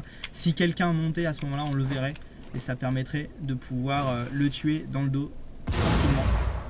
Donc on doit vraiment jouer hein, sur cet aspect destruction, aussi bien fortification que destruction dans le gameplay. Là on a vu d'ailleurs que dans la phase de préparation, l'équipe de défense n'a pas trop renforcé les murs autour d'elle. Ça peut être un risque. On s'expose évidemment, vu que l'attaque a un arsenal assez avancé au niveau des gadgets explosifs. Ça peut être un risque. Oula, il y a encore une fois un petit peu. Vous inquiétez pas, c'est une alpha, comme vous l'avez déjà dit. Alors qu'un duel vient d'être mis en place. Ils Il n'y a pas eu de de kill. l'autre côté. Il reste 1 minute 20, il va quand même falloir se dépêcher là. C'est bien beau de tenter des duels ici, Ils sont ils sont deux. plusieurs, ouais. Ils sont au moins 2. Alors là, on a pris cher. Le joueur a On pris est cher, à il a 4%. 4% de vie. Là, clairement, je pense à le ricochet d'une balle après 3 murs, le même dans le pied. Et il a posé une bombe ici. Il va peut-être, un C4, je veux dire, il va peut-être essayer de l'exploser pour voir ce qui se passe en dessous. Alors qu'il y a un kill qui a été fait, deuxième kill à la grenade. Alors par contre, c'est un team kill. L'attaque a tué un ennemi, mais aussi un de ses coéquipiers. Oula, 3 contre 4, deuxième kill de l'attaque. En sachant qu'on a, ouais, on a 3 contre 4 avec un joueur qui a 4% de vie. Autrement dit, on est quasiment en 2 contre 4 là. À moins d'avoir quelqu'un dans le dos. Il regarde toujours par l'escalier pour voir Oui, si c'est pas déconnant. Il sait qu'il y avait quelqu'un tout à l'heure. Ils vont peut-être essayer de monter s'ils voient qu'il n'y a personne. Là, on a vu derrière nous, il y a eu une barricade de Castle. On le rappelle si vous n'étiez pas tout à l'heure. C'est une barricade qui est à l'épreuve des balles. Donc en gros, seule une charge explosive peut l'exploser comme un mur traditionnel. Alors, il essaye de péter un peu le plancher pour avoir. Là, le plancher n'est plus là. Ouh, il s'en sort bien le deuxième, ça va être dur. Ouais. Ah, dommage. Bon, on Ouais. vient battu. Hein, donc, Ouais, il était à 4%, il a réussi à surprendre son adversaire, mais derrière c'était difficile d'enchaîner à partir du moment où le deuxième joueur, là, qu'on voit en killcam, savait qu'il était là. Comme je vous l'ai dit, hein, quelques balles suffisent. On a un joueur à terre, non, peut-être? 2 contre 2. Ouais, c'est compliqué. Yann, qu'est-ce qui s'est passé? Peut-être dans l'otage ou le temps? Non, je regardais pas le temps. C'était, à mon avis, c'est ça. Je pense que le temps, je disais tout à l'heure, on était à 1 minute, il fallait s'activer. Oui, le time has expired. Donc c'est le temps. Ah ouais, c'est joué à quelques secondes. Ouais, hein, c'est vraiment, dommage, là. Ils avaient plus beaucoup de vie. Il venait de prendre l'avantage, l'attaque venait de prendre l'avantage en termes de nombre de joueurs sur la carte. Ouais. Ils auraient dû faire ça un peu plus tôt, c'est dommage. Ils ont attendu beaucoup, hein, en bas de l'escalier en espérant faire un kill depuis le bas de l'escalier sans trop se montrer. C'est le risque aussi quand on est en attaque, on a un décompte, il faut aller le plus vite possible, mettre en place le plus vite possible sa tactique avec ses coéquipiers pour être le plus efficace possible. Et là on est reparti en attaque cette fois-ci, avec toujours ce choix d'opérateur. Et du coup, j'ai une question. J'anticipe les questions de la communauté. Toi qui as beaucoup joué, Ouais. quel opérateur tu préfères? Alors ça dépend, quand je joue tout seul, ce qui est le cas sur l'alpha fermé, j'aime bien prendre l'opérateur termite parce que du coup j'ai quand même un fusil d'assaut et je sais que je peux breacher quasiment tous les murs, donc c'est plutôt utile. Quand on a fait le tournoi dont tu mentionnais tout à l'heure, qu'on a brillamment gagné, le tournoi tout à l'heure, on a joué vraiment en équipe. Donc j'avais 4 coéquipiers qui avaient un opérateur attitré. Et moi je préférais jouer avec le FAMAS parce que c'est une arme que je manie plus facilement que les autres. Donc je voulais à tout prix de FAMAS, je jouais avec la recrue. Donc j'avais pas d'habilité. Mais je jouais en attaque avec ce FAMAS justement pour être plus efficace. Et en défense, je prenais souvent Castle pour pouvoir barricader les entrées potentielles de l'endroit où il y a l'otage. Et j'avais un P90 en arme avec cet opérateur, donc c'était plutôt efficace en corps à corps. Alors, nouvelle phase de drone, il reste 15 secondes dans la phase de drone. On n'a pas trouvé l'otage, si je dis pas de bêtises. À mon avis, il y a quelqu'un là, oui, à mon avis, il y a des barricades, oui, c'est sûr, l'otage est ici. Enfin, on l'a pas vu, mais il est là. Avec toutes les barricades et toutes les personnes qui à côté, c'était certain. Là, le drone a été neutralisé par un défenseur juste à la fin de ce round d'observation, c'est-à-dire qu'on ne peut plus le réutiliser après dans la phase dans les 3 minutes. On peut l'utiliser là, s'il n'avait pas été neutralisé, on aurait pu le renvoyer, essayer de voir ce qui se passe. D'ailleurs, à mon sens, dans la phase d'observation, je pense que les défenseurs doivent surtout se concentrer sur barricader le plus possible de murs, etc. Vraiment mettre en place la défense. De toute façon, ils savent qu'il y a 5 drones qui vont arriver à un moment donné. C'est pas hyper utile d'essayer d'aller à la chasse aux drones pour toutes les avoir, à moins qu'on ait un vraiment qui bouge pas devant soi, là ok on peut le péter. Mais sinon c'est mieux d'attendre soit qu'il soit renvoyé, là on aura plus de temps et plus l'opportunité de le neutraliser.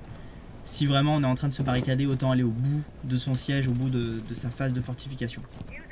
On revient sur le gameplay, vous voyez on a déjà 50 secondes qui se sont écoulées dans ce round. Et un premier kill qui vient d'être fait par la défense. Là, notre joueur est au niveau supérieur de l'avion, au 3e niveau. Il attend de voir un petit peu s'il y a quelqu'un. Là, je crois qu'il va essayer de mettre une charge pour voir derrière les escaliers. Si je ne dis pas de bêtises, c'est l'escalier normalement, voilà. Alors que l'otage, on voit, il doit être derrière. Attention, il y a quelqu'un, un superbe kill. On parlait du FAMAS d'ailleurs. C'est l'arme qui est entre ses mains pour l'instant. Une arme historique des Rainbow Six. Il y a un nuage de fumée toxique qui a été envoyé en bas. Là, notre joueur est à 50% de vie, c'est important de le signaler. C'est-à-dire qu'il est potentiellement plus vulnérable contre les tirs ennemis. La fameuse barricade de Castle qui est explosée par la charge par la charge de notre attaquant, c'est la seule possibilité de l'avoir. Et là, je pense que ouais, il va tenter une breach de sol-plafond. Juste comme vous voyez, hein, les textures sont pas terminées. Je vous rassure, ça ne sera pas écrit alpha. Donc on l'a envisagé, c'est peut-être une tapisserie un peu sympa, mais non. C'est la même dans ma chambre. En fait. Alors voilà, il a sauté, il a pris les risques et il fait le kill quand même. Waouh, il s'en sort bien, on va dire. Alors qu'un deuxième, ouais, il avait plus beaucoup de vie. C'est risqué, il est pas mort là encore. Il est pas mort. Il faudrait que quelqu'un vienne le réanimer, mais bon, à mon avis. Je crois que son il est à l'autre bout. dans le même état. Il est à l'autre bout, il a peu de vie aussi, on le voit dans les icônes en haut au centre de l'écran. Voilà, il est achevé, et je pense. Et je crois que son coéquipier vient de se suicider. Il est tombé, ouais, voilà. Bah, les deux derniers opérateurs sont morts, donc la défense l'emporte. À mon avis, il a sauté d'un peu trop haut. Parce que oui, quand on saute de trop haut, on perd de la vie. Et si par exemple, ce qui était le cas, il me semble, il avait plus beaucoup de vie, il devait être aux alentours de 20%. Si il saute d'une certaine hauteur à 100% de vie, il va perdre de la vie, mais il sera encore, il pourra encore jouer. Si il saute alors qu'il ne reste plus que 20% de vie, forcément, c'est fini. Et on repart sur la défense, alors que le score est de 1 partout. Peut-être qu'on peut faire un petit point sur les armes. Ouais. Donc arme principale, arme secondaire. Alors l'intérêt aussi là, vous voyez, je vous le disais tout à l'heure, quand il va peut-être pas nous le montrer là maintenant, mais quand on choisit un opérateur, on peut choisir son arme principale parmi une petite sélection. On va dire qu'on a 3 à 4 possibilités. Voilà, on les nous montre maintenant, ça tombe bien. Il peut choisir son gadget. Donc là, en l'occurrence, il n'en avait qu'un. Il n'avait pas le choix en fait, il devait prendre ce gadget, mais par contre il a le choix entre plusieurs pistolets et entre plusieurs fusils principales, que ce soit des fusils d'assaut quand on est en attaque, mitraillette ou fusil à pompe, que ce soit attaque ou défense. Donc on a choisi vraiment l'arme avec laquelle on est le plus à l'aise. Et quand on est en réserve, ce qui est le cas de notre joueur là, on a beaucoup plus de possibilités. Je crois qu'on n'a plus d'écran. On a un petit souci d'écran. On va récupérer le gameplay, ce sera plus facile pour commencer. Je peux le faire juste avec le son. Je peux le faire au son, mais c'est bon. Il va falloir beaucoup d'imagination. Ouais, on a récupéré notre écran. Le monsieur de la régie s'est endormi. Ça arrive. Il a passé trop de temps à jouer sur l'alpha la nuit dernière, donc forcément il est un peu fatigué. Donc notre otage, où est-il? Il est au niveau inférieur, au niveau du cargo dans la soute à bagages. Là on voit les fameux renforcements de mur dont on avait parlé dans la première map. On en a 2 par personne. Donc 10 en tout pour la défense. Ça nous permet de renforcer des murs et d'être sûr qu'ils ne pourront pas être explosés par des breaches classiques. Je le rappelle, seule la breach de l'opérateur termite pourra permettre de passer ces renforcements de murs. Alors là on a une trappe, on a vu en haut plafond qui peut être breachée aussi à cet endroit là. On peut mettre une charge explosive en haut et arriver dans cette salle. Alors, il nous prépare une défense un petit peu bizarre. Je sais pas pourquoi déjà ils ont barricadé les murs de gauche, puisque la salle n'est pas hyper... Enfin, c'est pas la salle de l'otage est derrière nous, on le rappelle. Ils sont toujours 55 pour l'instant. 2 minutes 30, on a 30 secondes qui viennent de s'écouler. On vous l'a dit, c'est normal dans la map de l'avion. Contrairement à la map de la maison, on a un peu plus de temps. Là, il regarde les caméras, on en parlait tout à l'heure dans la phase de questions-réponses, c'est super intéressant. Parce que peut-être que là, il va voir qu'il y a un ennemi quelque part sur la caméra. On voit qu'il y a un de ses coéquipiers d'ailleurs qui se balade aussi dans la map. S'il voit quelqu'un, il va le dire à son coéquipier, et son coéquipier saura exactement où il est. C'est typiquement le genre de chance qu'on peut se permettre quand on est dans une position sûre. Donc là c'est le cas, derrière son bouclier, il peut prendre le temps de regarder ce qui se passe et de voir par où les attaquants vont débarquer. Et clairement tout à l'heure on parlait du fameux tournoi qu'on avait disputé en interne chez Ubisoft, c'était l'une de nos tactiques privilégiées, c'est-à-dire qu'on avait un joueur qui était caché, qui regardait la caméra, il était dans la salle de l'otage, donc on savait qu'il était plus ou moins en sécurité. Et moi j'allais me cacher quelque part dans la map, on me donnait l'info, il y a un joueur à tel endroit, je l'ai vu sur la caméra et j'essayais d'y aller pour le tuer. Là on s'est entretué 4 contre 4, on a vu par où étaient entrés les attaquants. On essaie toujours de les chercher sur les caméras, donc ça c'est un défenseur de nos coéquipiers qui est placé au niveau du cargo. Ça tire, les tirs qui peuvent de l'autre côté de la map. Il serait bien de nous montrer l'action pour qu'on puisse voir ce qui se passe. Non mais c'est sympa ce qu'on a aussi. Ouais, on voit les bagages. Voilà, on est revenu à l'action. Je pense que c'est assez judicieux de revenir là-dessus, surtout qu'on voit qu'il y a un de l'opérateur là qui était devant nous qui avait perdu un peu de vie, donc logiquement il devrait y avoir quelqu'un en face. Il devrait se mettre, son copain devrait prendre la place du bouclier. Il devrait faire plutôt l'inverse parce que là il a plus beaucoup de vie. C'est un peu dommage de s'exposer. Alors voilà, il y a un bouclier qui arrive. On le rappelle, un bouclier qui est difficilement battable en corps à corps. Il est accompagné par un deuxième joueur. Donc on sait par où ils arrivent. Là, le meilleur moyen ce serait de les prendre à revers. Ça serait clairement, là on voit ils sont encore 4, ça serait que l'un d'entre eux, s'il a eu l'info, contourne les deux attaquants dont le bouclier, mais au lieu de ça les tirs s'engagent en face à face. Une flash a été envoyée, encore une. Il aime bien voir le blanc je pense de l'écran. D'ailleurs, il y a quelqu'un qui l'attaque, je pense que Voilà, ça... il est en face oui, ouais. à C'est Esther. difficile. Il y a un team kill en même temps. On voit Victor sur Yankee. Donc là, on vient de perdre 2 joueurs d'un coup. Throwing a flash. Sur le match, je crois que c'est fini. Il restait plus personne. C'est kill cam. J'avoue qu'on m'a un peu perdu là. Je crois que c'est fini, oui c'est fini. Ouais, c'est fini. Les ennemis ont été éliminés. Forcément, il y a eu un team kill et un deuxième kill de l'attaquant juste derrière. Ça a été assez vite. Hein. Comme quoi, dès que l'assaut est lancé, dès que l'action va se passer, ça peut se terminer en quelques secondes si les kills sont effectués à 2 endroits différents en même temps. Ce qui est souvent le cas puisque généralement on attaque au même endroit si possible en même temps pour surprendre la défense. Donc 2 contre 1, 2-1 effectivement. nouveau round. Défense, cette fois-ci, on va voir où est-ce qu'ils vont choisir de réapparaître pour placer l'otage. On le rappelle, hein, plusieurs possibilités. Une au niveau inférieur dans le cargo et 3 possibilités au niveau intermédiaire. Une vers le cockpit de l'avion, une au contraire tout à l'arrière de l'avion et une au milieu, dans la salle de réunion, comme elle s'appelle dans le jeu. Va-t-il prendre Twitch ou non? Je rajoute même que si vous avez des questions, n'oubliez pas, donc Zora sera un plaisir d'y répondre. Et nous aussi, à la fin de cette nouvelle session de gameplay, qui sera la dernière. Donc du coup, c'est votre chance de nous parler. Donc ça y est, 3 secondes avant le début du round. Si d'autres questions vous viennent hein, plus tard que ce live, regardez en bas à gauche de votre écran, vous avez notre Twitter. N'hésitez pas à nous poser des questions, généralement on essaie d'y répondre le plus possible. Sauf si vous nous demandez la date de sortie, on vous dira encore une fois qu'on n'en sait rien pour l'instant malheureusement. Et donc là on est reparti sur cette phase de drone en attaque. Alors là visiblement l'otage n'est pas placé au niveau du cargo, il doit être plutôt à l'étage. Est-ce qu'il est plutôt cockpit ou plutôt au centre? Peut-être cockpit vu que ça a été barricadé ici. À mon avis derrière, peut-être de l'autre côté. Qui se dépêche un petit peu plus. Hein. Parce qu'il reste 10 secondes. Ouais, ça a été barricadé là, donc à mon avis, il est un petit peu avant là sur la gauche. Ça serait bien d'y aller pour en être sûr. Non. Voilà, il a été trouvé par un de ses coéquipiers. Où est-il? Est-ce que c'était au milieu ou à l'extrémité arrière de l'avion? Non, ça doit être au milieu. Voilà, c'est le milieu. Et donc tu vois, il y a pas mal d'entrées différentes hein, dans cet avion. Notamment par les ailes, c'est ce qu'on essaie de prendre pour l'instant. Donc il va monter sur l'aile, logiquement essayer d'arriver. On peut regarder par les hublots. Donc les hublots sont assez petits. C'est pas, on peut faire des kills, mais c'est assez compliqué. C'est plutôt pour essayer de voir par où l'attaque va arriver. Là on voit il y a 3 personnes. Ils essayent de s'entretuer d'ailleurs. Donc là la défense c'est clairement par où ils arrivent. Ils sont 4 du côté de l'aile. Et ils vont quand même essayer de rentrer. C'est un peu risqué. Ça explose un petit peu dans tous les sens. Les combats qui s'engagent. Il y a un kill qui a été fait par la... Non, c'est pas un kill. Ils insistent malgré tout. Oh là là, il est à terre. Et je pense qu'il va mourir. Ouais, voilà. C'était un peu compliqué.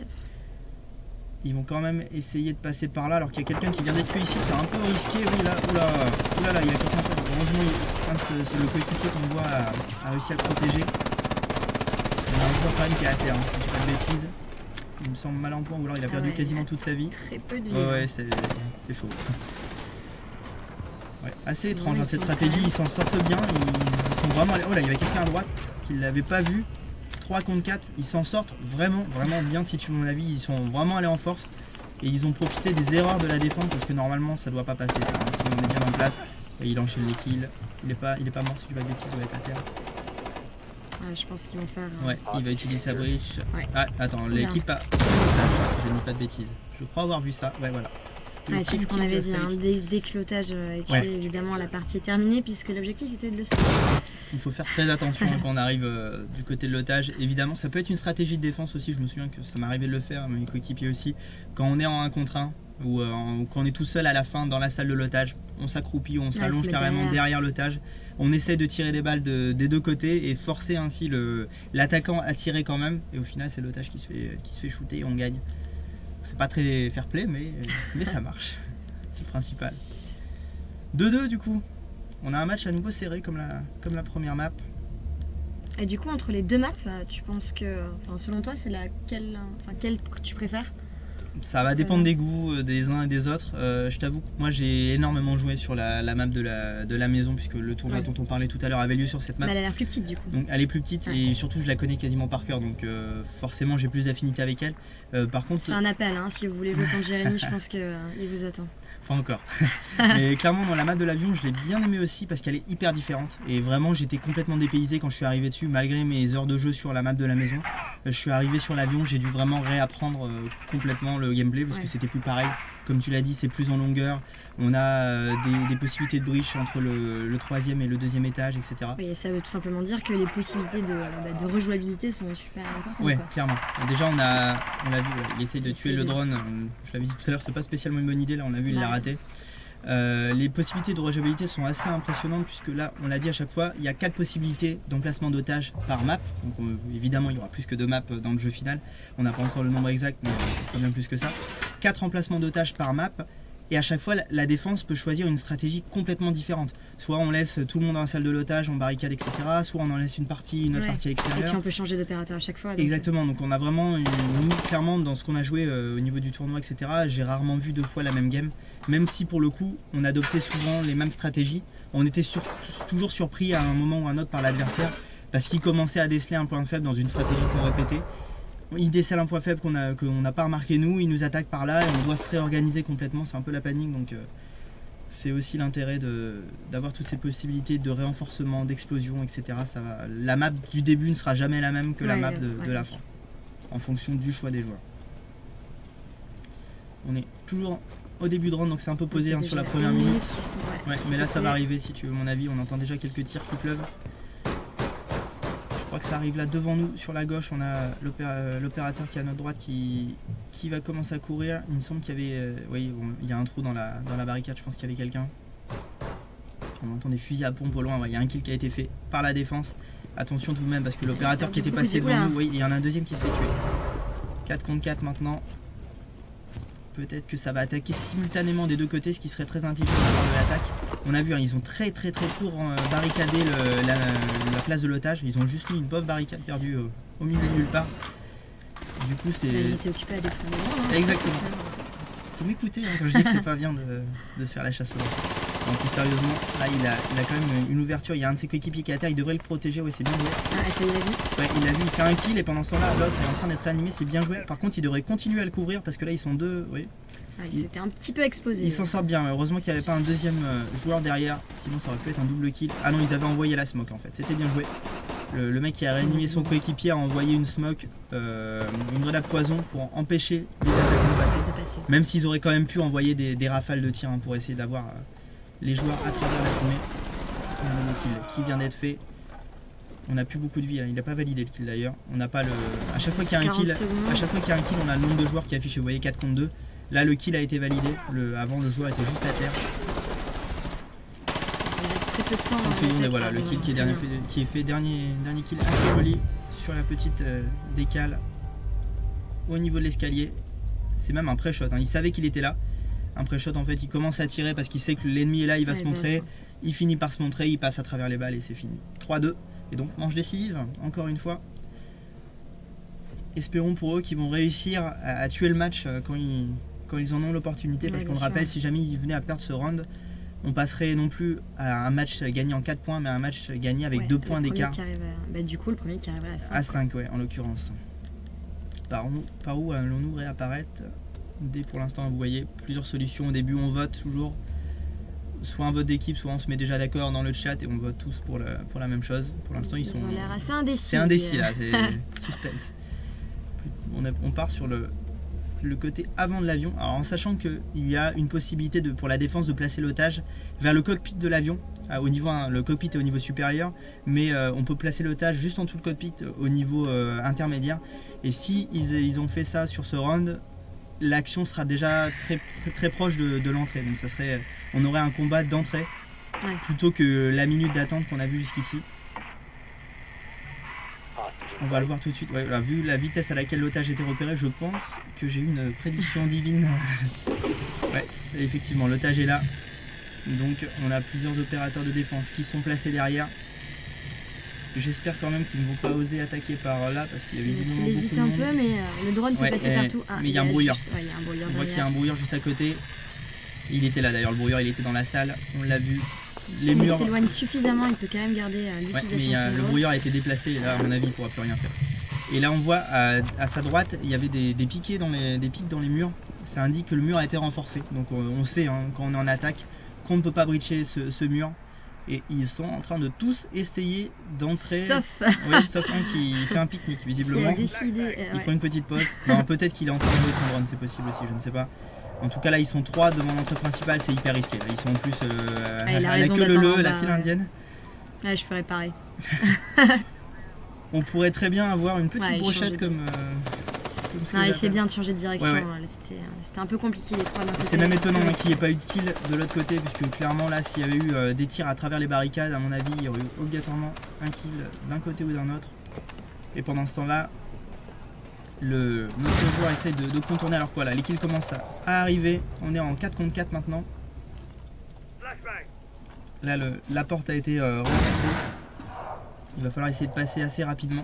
Il a des breaches, hein, il peut se le permettre. Plutôt que de tirer, voilà, il l'utilise. Et d'ailleurs, pourquoi ne pas tirer directement en fait? Parce qu'en fait, ça ne pèterait pas la barricade entièrement. Ça ferait juste quelques trous et on se ferait repérer. Alors qu'une breach, normalement, sauf s'il y a quelqu'un qui est juste derrière et qui nous voit, on pose la breach, on ne nous voit pas. On explose la breach, on peut rentrer aussitôt. Okay. Et il va en utiliser une sur là, l'otage est juste en dessous. Il attend au niveau supérieur. Il envoie une flash avant de sauter certainement. Une deuxième flash pour être sûr. Qu'il soit bien flashé. Il va sûrement sauter, voilà qui est fait. Y a-t-il quelqu'un derrière? Oui, il y avait quelqu'un, il n'a pas été vu. Non, c'est ses coéquipiers. C'est ses coéquipiers qui sont rentrés. Il y a, à mon avis, eu un peu moins de communication sur ce run. Il essaie de poser une breach, mais il peut pas. Ah, il a détruit la fresque. Là, il y avait une fresque, effectivement. Et là, voilà, on a le thermite qui est justement en train d'utiliser la charge dont je vous parlais. Donc, oui, le mur a été renforcé, mais avec cette charge thermite, il peut exploser ce mur et quand même passer là. Je crois que la charge est avancée, voilà. Et donc du coup on a une belle ouverture sur la salle, on est en 2 contre 3 quasiment, ouais, 1 contre 3 vu qu'il y en a un qui est à terre. Voilà. Ça va être compliqué hein. Ça va être compliqué, il est tout seul. Il va essayer d'exploser encore un mur pour essayer de gagner. Un peu plus de visibilité. Ouais, voilà. Ou alors il aime défoncer la déco dans les avions présidentiels. On l'appelle Valérie. Voilà, il va essayer de voir ce qui se passe, il tire un petit peu au jugé. Ah, le mur n'a pas explosé. Ouais. Ne vous inquiétez pas, c'est une alpha, c'est normal. Ouais, il y a quelques bugs évidemment, mais qui seront corrigés à la suite. En sachant que tous les murs ne sont pas destructibles non plus. Alors il a vu quelqu'un aussi très bien joué. En fait, ça lui a servi. Par contre, deuxième duel, il a failli faire le kill. Ça s'est joué à très peu de choses. Je pense qu'il lui avait fait perdre pas mal de vie. Mais malheureusement pour lui, il meurt. Ça c'est P90. Ouais, c'est dommage, hein. Le P90 qui a un meilleur débit d'armes, hein, qui a un meilleur débit de balles, pardon, qui envoie beaucoup plus de balles à la seconde par rapport au fusil d'assaut qui était en face. Donc dans les corps à corps, quand on est dans des duels à 2-3 mètres de distance, on a un petit avantage quand même. Bon bah comme tout à l'heure, 3 contre 3, donc ça va être une partie... on vous fait vivre des parties intenses quand même, j'espère que vous l'avez remarqué. Donc le premier qui arrive à 5 emporte la partie, emporte la game.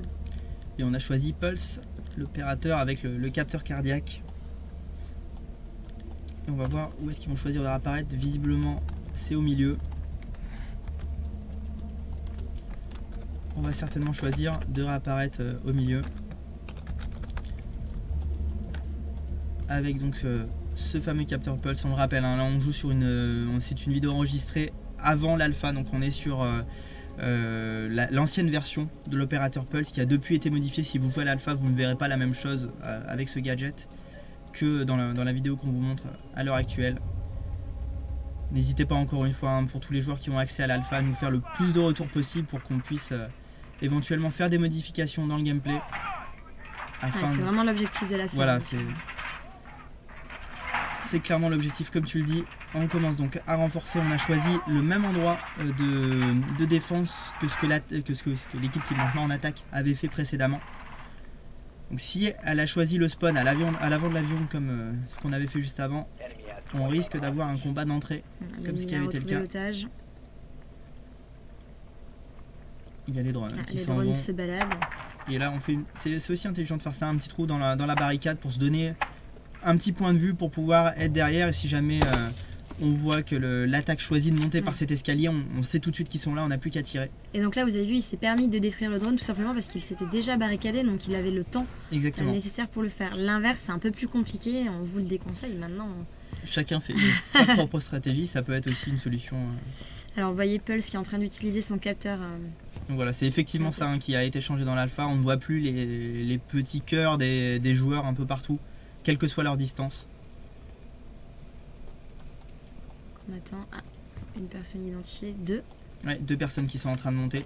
Ça n'aurait pas été possible dans la close alpha puisque le rayon a été réduit. Maintenant c'est bombe de choc, il essaie de faire un kill mais il a perdu de la vie. Il a perdu pas mal de vie, 29% de vie. Ouais, ça va être dur, ils sont toujours 2. Donc là, à mon avis, il est en train de dire à ses coéquipiers ramenez-vous, il y a du monde par l'escalier. Il essaie de voir s'il y a personne qui va essayer de breacher comme lui tout à l'heure. Ouais. Juste avant, il avait fait ça. Il va essayer de faire le kill. Il a un bouclier ou pas? J'ai pas bien vu. Je crois qu'il a mis quelqu'un à terre mais il l'a pas fini. Alors qu'on a un de ses coéquipiers qui lui est allongé volontairement. Ouais, je crois qu'il y a quelqu'un à terre mais il est pas, Ouais, il est pas mort. Il bouge pas quoi. Va-t-il faire le deuxième kill? Le mec qui est à terre en face devrait reculer, hein, aller vers son coéquipier pour se faire réanimer alors qu'il y a un kill qui a été fait du côté de l'attaque. On a 3 contre 5. Mais je crois que, ouais, à mon avis, s'ils avancent pas et s'ils se réaniment pas... Oui, d'ailleurs, quand vous êtes à terre, quand vous êtes blessé, vous pouvez vous décaler de vous-même, vous n'êtes pas complètement inactif. Et Vous généralement, essayez de vous rapprocher de l'un de vos coéquipiers. on doit se rapprocher de ses coéquipiers parce que clairement, il ne peut pas venir vous sauver en plein milieu d'une action. Ouais, Là, il complètement a découvert. été réanimé d'ailleurs, on le voit, hein, il bouge sur le capteur cardiaque. Il pourrait peut-être tirer à travers, mais il envoie sa grenade, son C4, c'est très bien joué. Il a attendu que l'attaquant arrive juste derrière la porte pour lancer son C4 qu'il avait posé et ainsi faire le premier kill. Il y a encore un joueur qui est juste derrière alors que les kills pleuvent de l'autre côté. On s'entretue. En termes de niveau de vie, ah là, Ouais, il a 29% en 2 contre 5 alors que 2 des 5 joueurs en face sont juste devant lui. Il y a une flash qui a été envoyée, il faudrait qu'il se catapulte. Voilà, c'est bien joué.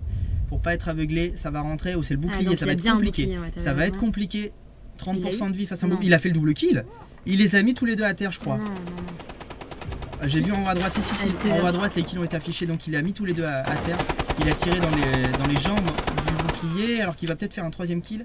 Est-ce qu'il l'a mis à terre ou pas? J'ai pas bien vu. Non, il est là. Attention. Oui, c'est très bien joué. 3 contre 3, mais en sachant que je crois qu'il y a 2 personnes qui sont à terre et qui ne pourront pas être réanimées parce qu'elles sont juste l'une à côté de l'autre. Et le dernier joueur est loin. Si je ne dis pas de Il reste bêtises, 25 secondes également. ça risque d'être compliqué. Voilà, les 2 mecs à terre viennent de mourir. 2 contre 1. On tombe en 2 contre 1. Où est passé le dernier joueur? À mon avis, il est plutôt de ce côté-là. Ouais, voilà, on le voit au loin. Il est par là. C'est ce qui explique hein, que les 2 premiers n'ont pas été réanimés. Il va peut-être tenter le kill. Il le fait. Oui, il le fait. Bien joué. Alors là, très bonne partie. Hein. C'était pas gagné. C'était Hein. pas gagné, ouais, effectivement, quand on a vu les attaquants tous arriver par l'escalier. C'était la stratégie qui avait déjà été utilisée dans le round d'avant par l'équipe dont on a le point de vue. C'était déjà risqué. Les attaquants ont quand même tenté de le faire. Ils l'ont un peu payé cher sur le coup. Puisqu'ils perdent ce round, ils auraient peut-être dû mieux s'organiser, en fait, mieux se répartir dans la map. Et là, on a potentiellement notre dernier round du Twitch, si jamais l'équipe que l'on regarde remporte le round. Et du coup, on en profite pour rappeler qu'après cette game-là, si vous avez des questions, on pourra y répondre comme tout à l'heure. Donc n'hésitez pas, ce sera votre dernière chance de nous parler. On est là pour ça, donc faites-vous plaisir. Donc, quelques secondes restantes pour choisir son opérateur. J'aurais bien aimé en voir un qu'on n'a pas vu, style Sledge qui a la massue, ou alors Ash qui est une fille d'ailleurs, qui a un lance-grenade qui est très efficace, que j'aime beaucoup utiliser aussi pendant notre fameux tournoi. Elle permet notamment d'exploser des murs à distance en fait, c'est très utile, ça évite de rentrer dans la salle, d'être juste à côté des ennemis, donc d'être susceptible de prendre des balles perdues.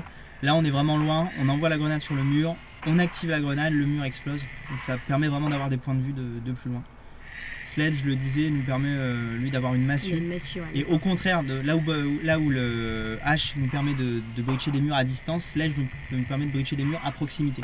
Et c'est aussi intéressant pour les barricades qu'on voit là, les barricades de bois, qui, comme tu l'as vu tout à l'heure, il faut tirer quelques balles ou alors donner des coups de crosse, mais dans ce cas-là, on enlève les planches quasiment une par une, donc c'est un peu long et c'est le meilleur moyen de se faire repérer. Bien sûr. Avec la massue, c'est direct, un coup et on est sûr qu'on passe, on peut libérer la voie notamment à ses coéquipiers. On n'a pas vu Thatcher non plus. Non, si, on a vu Thatcher sur la maison, ouais. la grenade IEM. Par contre, on n'a pas vu Twitch, le fameux drone avec les fléchettes incapacitantes. Donc oui, dans l'alpha qui est actuellement en cours jusqu'à lundi prochain, Lundi vous avez 16h, pour le exactement. retardataire. Vous avez 10 opérateurs de disponibles, mais dans la version finale, il y aura évidemment plus Beaucoup plus d'opérateurs, bien sûr. D'où l'intérêt justement d'avoir chacun sa spécificité pour créer différentes possibilités dans le jeu. Et du coup, voilà, on aura un choix à faire, 5 opérateurs parmi les 20 pour créer la meilleure Dream Team selon soi, pour mettre en place la meilleure stratégie qu'on souhaite faire. Et là, je pense qu'ils sont en train, en parlant de stratégie d'équipe, de bien s'organiser. Si je dis pas de bêtises, ils sont tous les 5, je crois qu'ils sont en train de monter. On voit les icônes sur la carte. Ouais, voilà, ils sont tous en train de monter. On le rappelle, hein, la communication, c'est vraiment l'élément clé pour un Rainbow Six Siege. Hein. Mais il me semble pas qu'ils aient repéré l'otage. Je vois pas le point sur la carte, si je dis pas de bêtises. Donc peut-être qu'ils savent où n'est pas l'otage et par déduction, ouais, ils ont trouvé où il était arrivé. Là, il va arriver derrière les escaliers et voir s'il y a quelqu'un. Ses coéquipiers ne tirent pas, donc visiblement, il n'y a personne. 4-3, on rappelle, hein, potentiellement le dernier round si l'équipe que l'on regarde venait à l'emporter. On va arriver comme tout à l'heure dans le cockpit, il n'y a personne visiblement. Non, il va peut-être pouvoir tenter de mettre une breach. Alors, par contre, il y a tous ces coéquipiers qui le regardent, ils sont tous là, en sachant que je pense pas. Enfin, s'ils sautent. Ça s'appelle tous... le travail d'équipe. Ouais, mais s'ils sautent tous en même temps, c'est le meilleur moyen de faire ce qu'on appelle une brochette. C'est-à-dire que quelqu'un se rend compte que ça explose, commence à tirer, et là, on est sûr d'avoir tout le monde. Ils envoient une grenade flash, c'est pas mal. Deuxième, pour être sûr, encore une fois, il va sûrement y aller. Est-ce qu'il y a des mecs en dessous? Oui, j'en ai vu un deuxième. Attention, parce qu'il va faire le kill. Oui, il fait le premier kill. Voilà qui est fait. Ses coéquipiers sont descendus, on fait le deuxième. Oui, ils s'en sortent très bien. Il y avait 2 personnes qui regardaient la breach et je pense que là, ça va tellement vite que ça risque de bientôt se terminer. Il y a un mec qui est à terre dans notre équipe, un de nos coéquipiers. Il y a une breach thermite qui a été posée sur le mur. C'est très rapide, hein, très explosif ces derniers minutes. Ils sont beaucoup mieux organisés. L'otage a été trouvé, évidemment, il était là. On l'avait déduit. Encore 2 kills qui ont été faits. Et je pense que là, voilà, il y en a un qui est en train d'être réanimé. 53, 52 même. Il y a un mec qui était à terre qui vient de mourir. Ça va super vite. Hein. Et vu qu'il n'y a personne là, je pense qu'ils vont prendre l'otage et essayer. Voilà, il le fait bien. Il est en train d'ouvrir le chemin pour gagner du temps pendant que son équipier sort l'otage et c'est gagné. C'était un round très propre, je trouve. Autant ils ont fait un petit peu la queue leu, ils ont un petit peu de chance au moment où ils ont sauté à travers le trou pour arriver à l'étage inférieur. Ça aurait pu mal se passer si quelqu'un avait été vigilant et avait commencé à tirer au moment où ils ont tous sauté au même endroit. Mais vu que ça n'a pas été le cas, c'était clairement un bon choix. Ils s'en sortent donc très bien sur ce round et remportent le match 5-3, 2 fois 5-3. Donc plutôt des belles parties, assez diversifiées. Des belles parties, hein. J'espère en tout cas qu'elles vous ont plu. En tout cas, n'hésitez pas. Si vous avez des dernières questions à nous poser, on est là pour y répondre. Ouzora, elle est là aussi. Ouzora aussi peut y répondre directement sur le chat. Donc on va attendre quelques minutes pour voir si on a des questions. Alors, première question de la team TNG. Est-ce qu'il y aura un système d'évolution des classes en fonction de l'expérience que l'on gagne? C'est quelque chose dont on n'a pas encore parlé pour l'instant. On communiquera peut-être à l'avenir là-dessus. Vous avez vu sûrement dans la clause alpha qu'on gagnait de l'expérience, mais on ne sait pas encore à quoi elle sert. Vous le découvrirez un peu plus tard. Autre question. Krotov, le multi sera-t-il cross-platform? On n'a pas d'informations pour le moment. Je dirais même, si je me mouille un peu, que j'en doute, mais à attendre la version officielle quand on aura plus d'informations là-dessus. Je vous assure qu'on ne fait pas de la rétention d'informations. On communique tout ce qu'on sait. Alors, Noura, on sait qu'il y aura des serveurs dédiés, mais sera-t-il possible d'acheter notre propre serveur via Fortnite Players, par exemple? Pas de publicité. Je ne sais pas pour l'instant. J'imagine que sur console, je pense que la réponse sera non. Sur PC, je ne sais pas du tout pour l'instant. On reviendra vers vous. Hein. Dès qu'on aura ce genre d'informations, elles seront postées sur nos réseaux. N'hésitez pas à nous suivre sur Twitter, Facebook, etc. Ou même notre site internet pour avoir toutes les dernières informations. On a également un système de blog sur le site internet. Allez regarder, il y a pas mal d'informations sur le gameplay, des choses qu'on n'a peut-être pas spécialement abordées ou qui permettent d'expliquer pourquoi l'équipe de développement a voulu aller dans cette direction ou dans une autre direction. Alors, Yazoo37, y aura-t-il des modes compétitifs qui pénalisent le joueur s'il se déconnecte comme sur CS? On a des questions très, très pointues. Je n'ai pas encore une fois l'info malheureusement. Après on verra si c'est... Après n'hésitez pas aussi si vous avez des envies de certains modes ou de certaines fonctions dans le jeu. Je le rappelle, hein, on est en période d'alpha, on est à l'écoute des joueurs. Donc si on a une caractéristique de jeu qui est très très demandée par la communauté et que l'équipe de développement estime qu'elle est légitime pour Rainbow Six Siege, elle a une chance d'être incorporée dans le jeu. Donc je ne sais pas si c'est le cas sur cette fonction dont tu parlais, c'était Yaz du 37. Ouais, je ne sais pas si cette feature là en fait partie, mais en tout cas n'hésitez pas à nous donner vos retours sur le jeu. Alors, question de Dewin59FR. Y aura-t-il d'autres modes de jeu? Peut-être. Non, franchement, oui, évidemment, il y aura d'autres modes de jeu. On va pas vous faire jouer que sur un mode. J'ai pas encore le détail, une fois de plus, mais attendez-vous à ce qu'on révèle d'autres modes de jeu dans les mois qui viennent, juste avant le lancement. Autre question de Krotov. Krotov. Y a-t-il une progression de personnage? C'est un petit peu ce qu'on disait tout à l'heure au niveau de l'expérience. Je peux vous dire dès à présent que vous gagnez de l'expérience. Après, à quoi va vous servir cette expérience, si c'est pour débloquer quelque chose ou pas? J'ai malheureusement pas la réponse pour l'instant, donc on reviendra vers vous quand on l'aura. Alors, Jules DN 91. Pas de Ah. trousse de soins, la vie ne remonte Ça, pas. c'est une bonne question Ben, dont on peut donner la réponse. ouais. Non, la vie ne remonte pas. Après, on n'a pas donné tous les possibilités d'opérateurs. Je dis ça, je n'en sais absolument rien. Peut-être qu'un opérateur peut avoir cette fonction. C'est une fonction intéressante. Pour l'instant, en tout cas, dans les opérateurs disponibles, cette fonction n'existe pas. On ne peut pas récupérer sa vie, donc il faut faire très attention. Ouais. C'est aussi l'intérêt. Ça apporte un peu de l'attention au jeu. Ça nous amène à réfléchir. On ne va pas foncer dans le tas directement. On risque de se prendre des balles et de reculer derrière pour récupérer sa vie. Donc on vous le rappelle, une vie sur Rainbow Six, comme vous l'avez pu le voir pendant le gameplay. Green Atomic, pourra-t-on créer un clan, une team et en rejoindre? Alors c'est une fonction qui est souvent très importante dans les jeux Tom Clancy's, que ce soit Rainbow Six, Ghost Recon, etc. Malheureusement, une fois de plus, je n'ai pas l'information Jérémy, tu ne sers à rien. Je sais, malheureusement. Je n'ai pas l'information pour Rainbow Six Siege, mais c'est des choses qui ont déjà été faites dans d'autres Rainbow, donc il y a la possibilité. Est-ce que ça va être fait? Je ne le sais pas pour l'instant, mais encore une fois, dès qu'on aura la réponse, on vous tiendra au courant. Noura, est-ce que d'autres phases de test de la clause De phase de test de la clause sont prévues? Bon, de la clause j'imagine alpha. d'autres phases de test sont prévues. D'autres phases de test, oui, on a annoncé la bêta. La bêta. Vous pouvez encore vous inscrire, donc deux possibilités. Soit vous pouvez tenter votre chance, ça sera pas un tirage au sort, mais pas loin. Donc vous inscrivez sur le site internet, il y a une rubrique dédiée pour la bêta. Vous pouvez vous inscrire et vous avez peut-être une chance de participer à la bêta. Elle peut pas être garantie. Hein. L'autre solution, c'est de précommander le jeu. Si vous précommandez le jeu, vous êtes sûr d'avoir accès à la bêta, quelle que soit votre plateforme, Xbox One, PS4 ou PC. Et donc ça, vous pouvez le faire sur le site internet de Rainbow Six. On vous invite à aller jeter un coup d'œil. Rainbowsix.com. À la fois pour la précommande et pour s'inscrire donc à la liste d'attente pour la bêta. Alors, on ne peut pas faire de classe perso avec ses propres armes. Question de Brandon from 13. 13.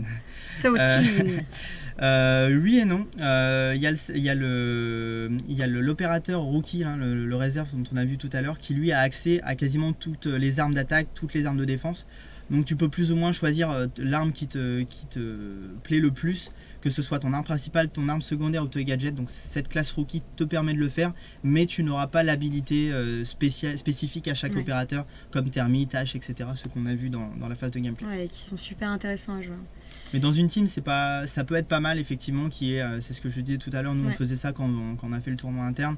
Moi effectivement je jouais avec une classe personnalisée pour avoir l'arme que je préfère, pendant que mes coéquipiers utilisaient les opérateurs qui sont hyper utiles pour avoir des informations sur la game, pour avoir un avantage stratégique, etc.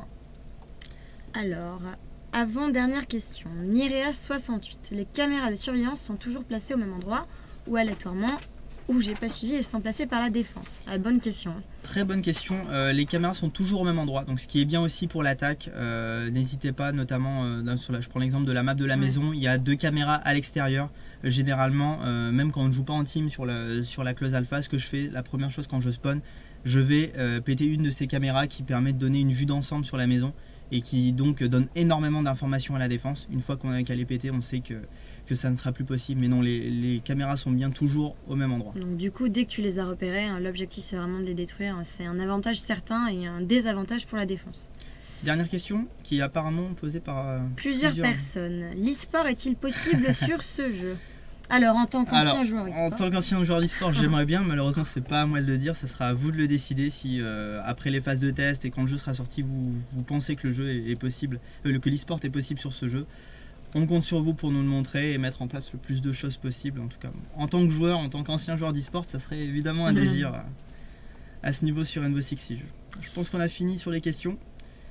Ouais, donc il semblerait que ce soit bon. Bon on arrive à la fin de ce Twitch. On espère que ça vous a plu, que vous avez passé un bon moment dans notre compagnie avec les 2 sessions de gameplay qu'on a pu vous montrer. Ouais.